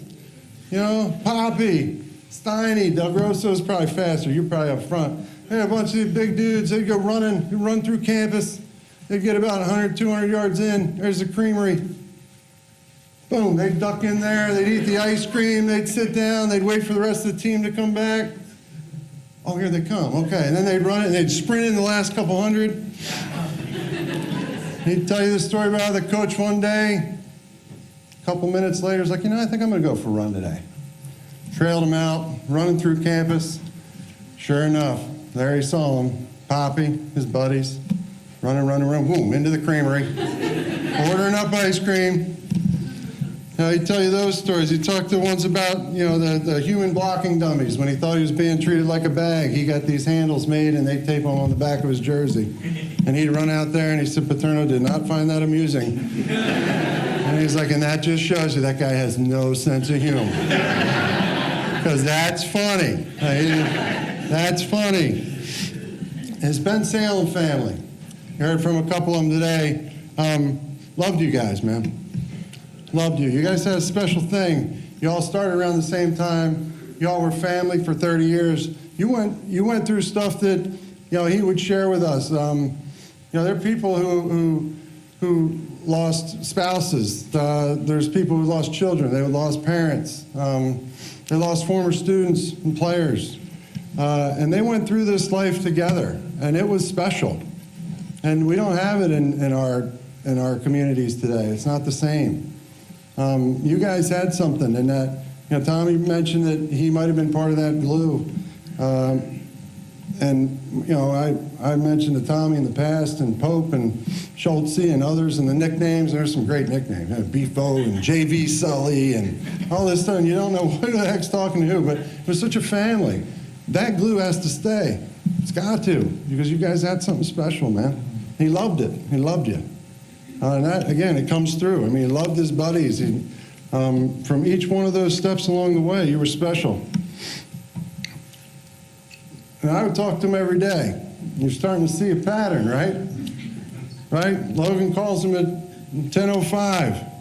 I called him every day on my way to football practice. I called him every day when I was in the NFL. Called him every day. He would go through what I like to call the kid and grandkid gauntlet. All right? And I'd call it that to him. I'd be like, hey, man, how you doing? He's like, good. Jackie's going to release her first album. Jake's doing really well in the military. He'd go right down the list. He'd be like, Zach's selling beef jerky, and I'm getting lots of free stuff. Right? He'd be going down. He would go from top all the way down the list. See my brother's blog? I'd be like, no, Dad, I don't have Facebook. I've been telling you. he's funny, but he's crazy. He'd be like, he says some stuff I don't even understand. He just loved it. He just loved it. He'd talk about it. He'd talk about the people, right? It was special. He would tell me how he was feeling. I think he told my mom a little bit. I don't know how much he told my sisters. He would tell me how he felt about my sisters. And that was pretty cool, because in a way, I don't know that he told them how much he loved them, but he told me. And I hope they know, because it was pretty cool. He'd be like, Michelle came in here and she just won't stop talking. She didn't talk for 50 years. All of a sudden she comes in here, she beats cancer, she's got everything. She's talking a mile a minute, got all these amazing things she wants to talk about. She's got a little bit of an attitude. I like it. You're not going to believe this. Michelle sat in here with Lisa. They were in here for 10 minutes together, and I think Michelle talked to all of it. And they'd talk about Lisa, and he'd say, a lot of times he said, Lisa has a toughness about her that he respected and he appreciated and he loved. But he also knew she was soft on the inside. And he'd say, don't misunderstand your sister. Don't ever do it. Because she'll be the first one to take care of you. And when he got sick, she was the first one to take care of him. And he knew that. He loved them. If I am a good husband, son, brother, friend, played for some of you guys, if I have any of that, it's because of how he treats my mom. He taught me how to do that. If you don't think I'm any good at it, that'd be his fault too. Right? It's by example here, by example. But I think somebody in here would say, it's about how you treat people. And he was our model. And it's crazy that he was our model. He didn't even know he was modeling. Right? He didn't. But we would model, we would watch him. He never told my mom no.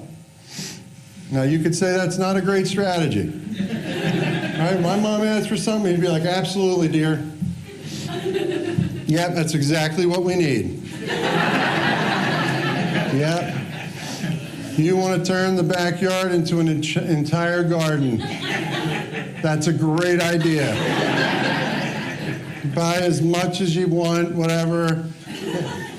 Can we afford any of it? Absolutely not. Go do it. Don't worry about it. Never told her no. And I'd call and he'd be like, yep. I'd be like, where's mom? She's in Hungary. She's riding the Lippens on her horses for a couple weeks. I'm like, where's mom for real? He's like, no. She wanted to do it. I said, you better go. Yeah, absolutely. Go to Hungary and ride the horses. How are we going to pay for that? No idea. Not worried about it, because I'm never going to tell her no. I could count on one hand the number of times I saw my dad upset with my mom. Great model of a man. I got two little parts here left. He left me with a couple of lessons. Always make the tough phone call. And he would tell me that. And a lot of times he was calling some of you. They weren't easy times. But he told me, as much as you don't want to make the call, make the call. You got to make the call. He was one of those unique birds that truly rooted for others and their successes, and that's come up tonight. He believed it. He wanted it. He wanted to see others do well. All people do well. It was kind of crazy. If you think about it, I mean, I wish I could say I was as nice. But there are times where people make me mad, and I'm like, you're going to get what's coming to you. My dad, no. He was like, this didn't work out for you. But think about all those people that are there. Like that, he truly rooted for them. He cared about everybody. One of the other things he would tell me is, some of my own kids have heard me say it now, some of the stuff comes out of my mouth, it's just from him. He said, when someone's giving you a hard time, you're having a bad day, right? And they're having a bad day, and you're dealing with them. Just remember, before you jump to any conclusion, they got stuff going on in their life. Right? I don't know if it came from you all in your upbringing, and there was stuff going on. So somebody gives you a hard time, and you want to, first thing you want to do is go back at them. Just think about it. Everybody got some stuff going on. And he would say it in his way, kind of his caveman lawyer-ish type way, like, hey, I'm not the brightest guy ever, but before you jump to any conclusions, people got stuff going on. So before you think you know it all, give him the benefit of the doubt. Right? And those were the lessons he taught me.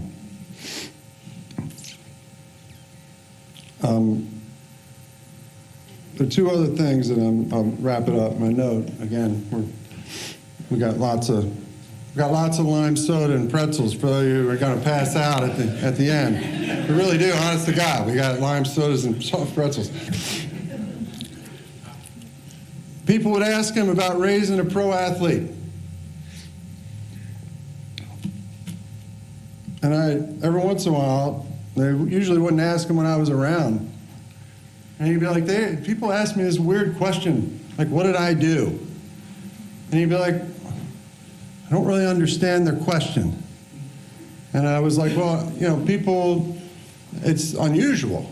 Right? You got a kid who plays 5 years in the NFL, it's unusual. You got a lot of great coaches. And one of the greatest impacts in my life is Tony Varcallo, who's in here tonight. Right? Just impacting me as a man and as a person. And all that stuff has to come together. And I think what he missed was, he never one time asked me, he never got in a car, and he said, how'd you think you played? Or, could have made that tackle. Not one time. Not one time. I cannot remember one time my dad ever asking me about my performance, ever. Never. Not one time. Never. And who does that? Who has kids that do that? Never. If I asked him, what do you think about how I played? He'd be like, you want to talk about it? We talk about it. He never did it. And I don't think I play in the NFL if my dad's like most parents and are on top of them and ripping them and giving them a hard time or questioning what they're doing. My dad would say, looked like you had fun out there today.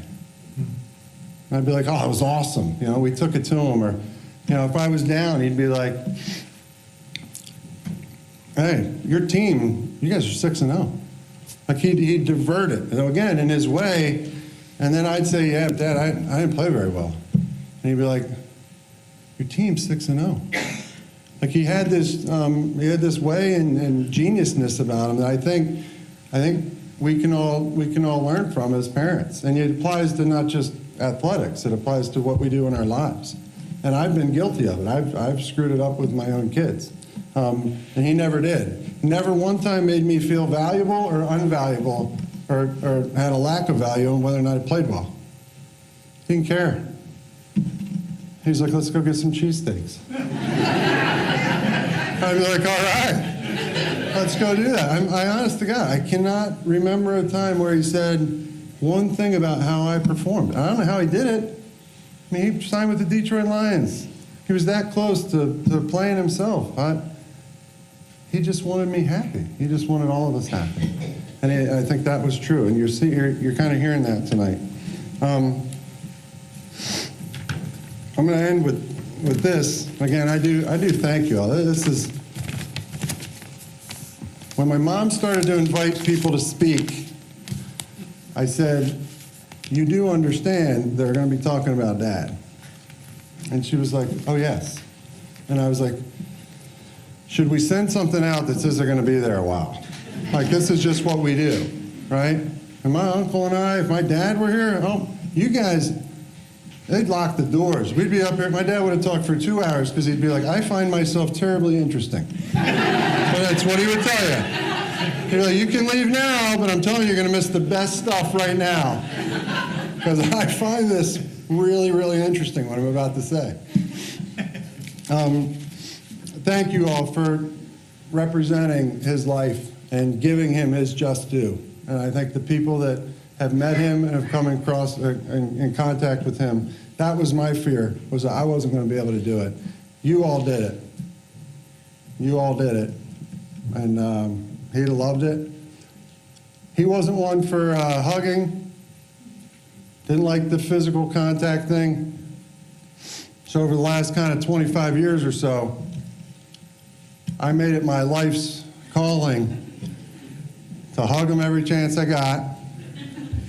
Right, he had this little clipper thing he used to pick up papers, and I'd pick that thing up and I'd sit next to him and I'd start grabbing at his man boob, and at his ears.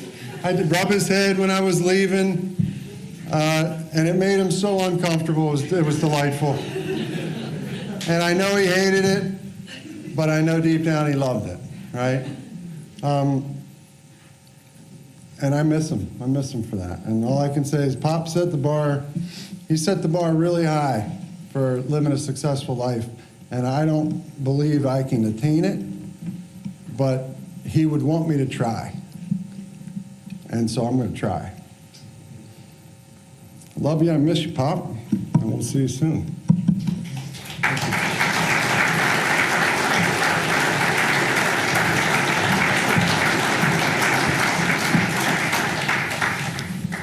That was about as good as it gets. I've known Mike since 10th grade and seen a lot of growth in his life over the years. And it hasn't always been easy. Bad flight to Denver, and we happened to be living in Denver at the time. And as Pop said, you want to go to the game? Mike will have tickets for you. So we got to visit with him when he flew in after a really horrific flight. So I was glad to be part of the Fred's family and have seen them shine and shine over and over again. And Tom didn't lose any of his humor till the end. I mean, he just stayed so strong. Like, he likes to rate things. And so there was 4 clergy people that went in one day. And I was the 4th one. And so Pastor David just left, and he didn't really get to know Pastor Dave. But again, thank you for your hospitality here tonight. And so when I was in there visiting, he said, "You're my favorite." Because I've been in the house and made some chocolate chip cookies and stuff, whatever. So it was a real honor to think I was his favorite. Now, I don't know how many came in after that. But it was a real honor to know the Fred's family and to be part of that. So this is a meditation that I'm supposed to do. But, we've been going through this for a while. And I've seen speakers, look at their notes and go, a lot's been said already. And so I'm not going to try to go on and do much else. I was going to do a little spiritual speaking, but I think this was a guy that had a following. He lived his life well with his parents having certain issues, being in that house, but he was a real role model to a lot of people in his teaching. And it was a pleasure to have some Bible studies there in the home, over the years. So I remember meeting Nancy first, and she said, "Wait till my son comes up here. You're going to get to like him, So I lost my notes, but I just want to we're going to do some more things with the family coming up. He got started on a grandkid family pretty fast, having twins. That was pretty smart, wasn't it? Jackie's the oldest, right? Yeah? By 2 minutes.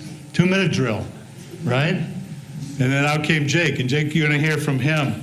And what a blessing he is. I really have gotten to know him a little bit over the years.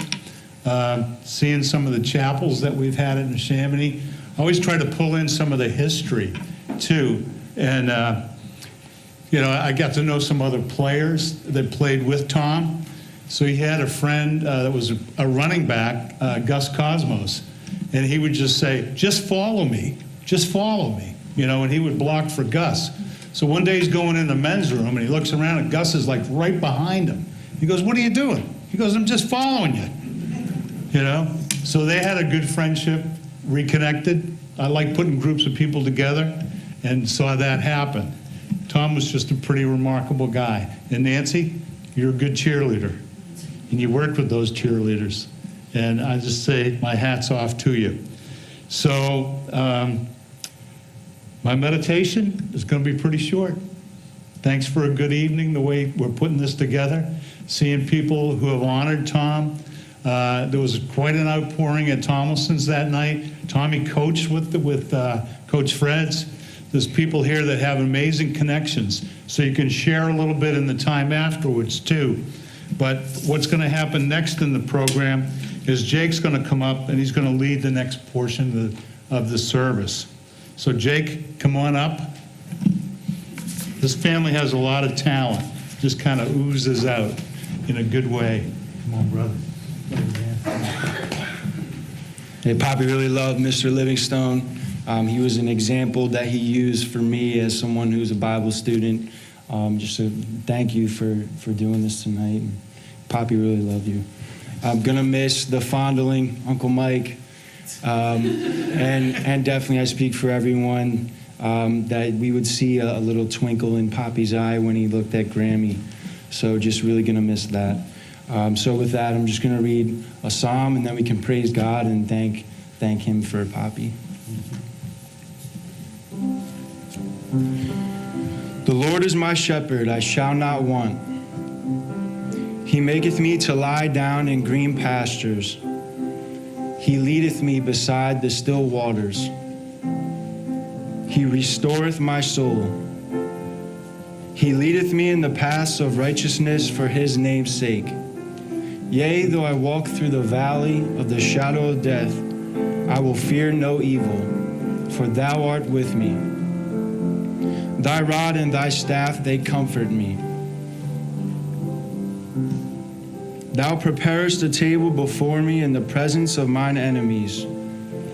Thou anointest my head with oil, my cup runneth over. Surely goodness and mercy shall follow me all the days of my life, and I will dwell in the house of the Lord forever. Amen. So at this time, we're just going to sing How Great Thou Art, if you'd like to sing along. And this was Poppy's favorite hymn.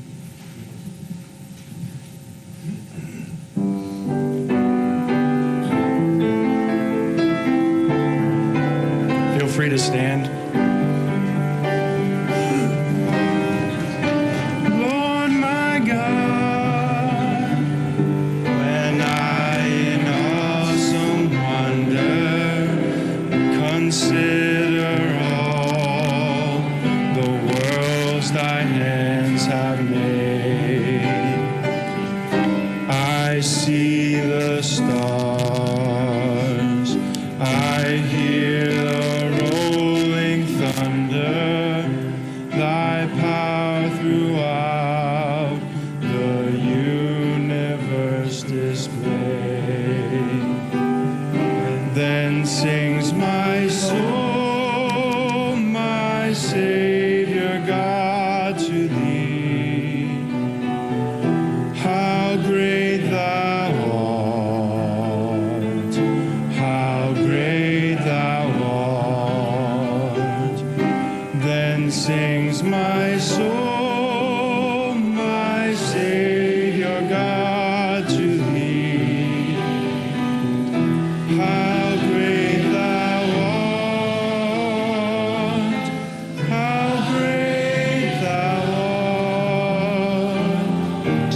And when I think God his Son not sparing sent him to die, I scarce can take it in that on the cross my burden gladly bearing, he bled and died to take away my sin. Then sings my soul, my Savior God, to thee.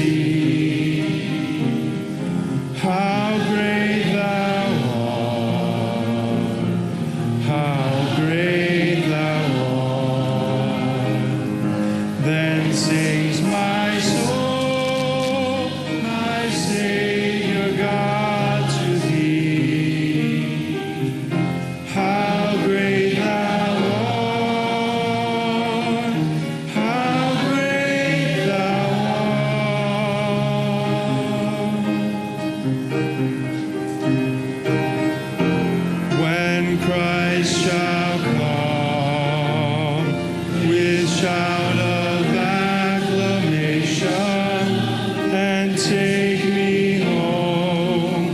What joy shall fill my heart? Then I shall bow in humble adoration and there proclaim, my God, how great thou art. Then sings my soul, my Savior God to thee. How great thou art, how great thou art. Then sings my soul, my Savior God to thee. How great thou art, how great thou art, how great thou art.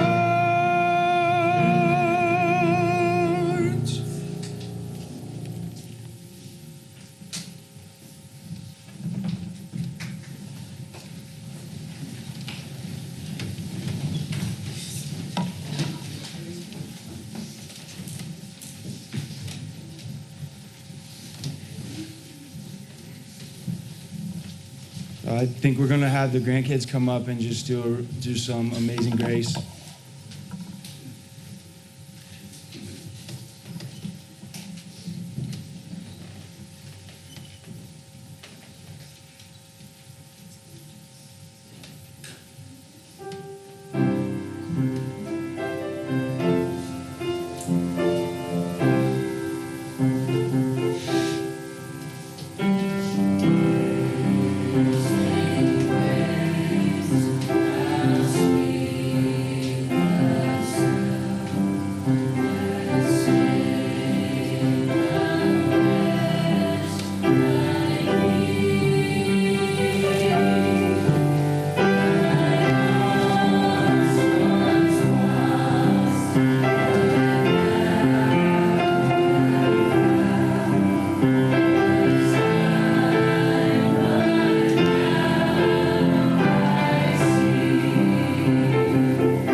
What a talented family. Nance, you did well birthing these kids. raising these kids and hanging with Tom all those years. Was there some ice house or something at Penn State too? Did you used to go there for ice cream? Creamery. Did you? Oh, okay. So a little farm girl from State College married a big guy from Pendle. And look what's happened. What a legacy. You know, Michelle and Tom and your children, Lisa and Lou, your children, not children, young adults, I'm sorry. Michael, Sherry, I was at your wedding. It was pretty special. I remember they had to get a tuxedo from Joe Jacoby and put a piece in it. Wasn't that right? That was right. And then Tom went to Duke to lose some weight. Came back, lost 55 pounds. He said, basically, I lost a small person because he lost another 55 after he came home. So what a guy. I mean, he's a one of a kind. Everyone in this place is a one of a kind, you know? These grands, they're going to do something real special with their lives as well as the kids. I hear that couple's moving to State College. You like it so well? We are. Yeah? So what a legacy. Tom and Nancy, thank you for your lives. Thank you for your involvement in the community and making a difference in people's lives. Cheerleading coach, Tom coaching, Ben Salem, and being in his kids' lives 100%, day after day. What a guy, what a legacy. So I'm going to pick up my notes again and start over again. I'm just getting warmed up. No, I'm just kidding. We have some refreshments. What did we hear about pretzels? Philly style reception. Yeah. So I'm going to do a little closing prayer, but I'm thankful for each one of you that have come out tonight and how the Frederick's lives have intersected your lives and vice versa. It's a real tribute to Tom and the legacy that he and Nancy have left. And it's not over. I think of these 11 grands. What's it going to be like for them when they find the right person in their life? I had an uncle came to me at one point where I gave my life to Christ. He said, David, that's the most important thing you'll ever do. And when I got married, he came to me on that day. He said, that's the second most important thing you'll ever do. She's sitting right there.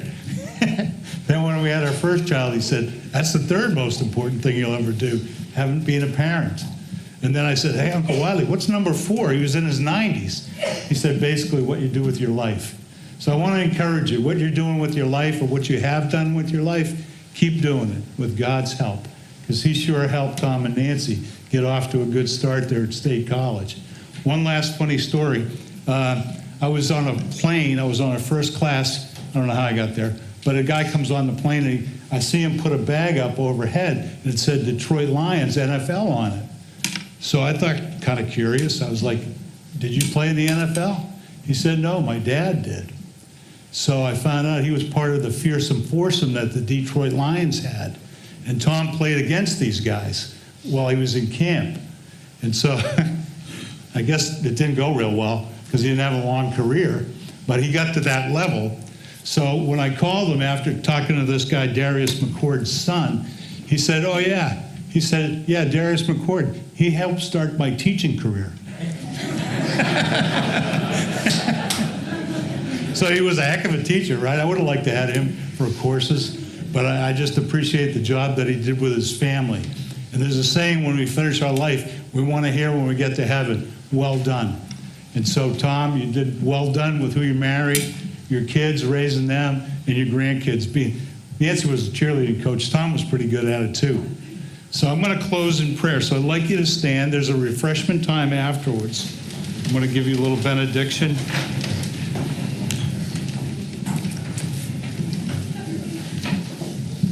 All right. May the Lord bless you and keep you. May the Lord make his face to shine upon you, be gracious unto you, and give you his peace, both now and forevermore. And God's people said, Amen. All right. So I don't know the directions from here other than that way. Okay? Thank you for being part of this special evening and a lot of tribute. Yeah.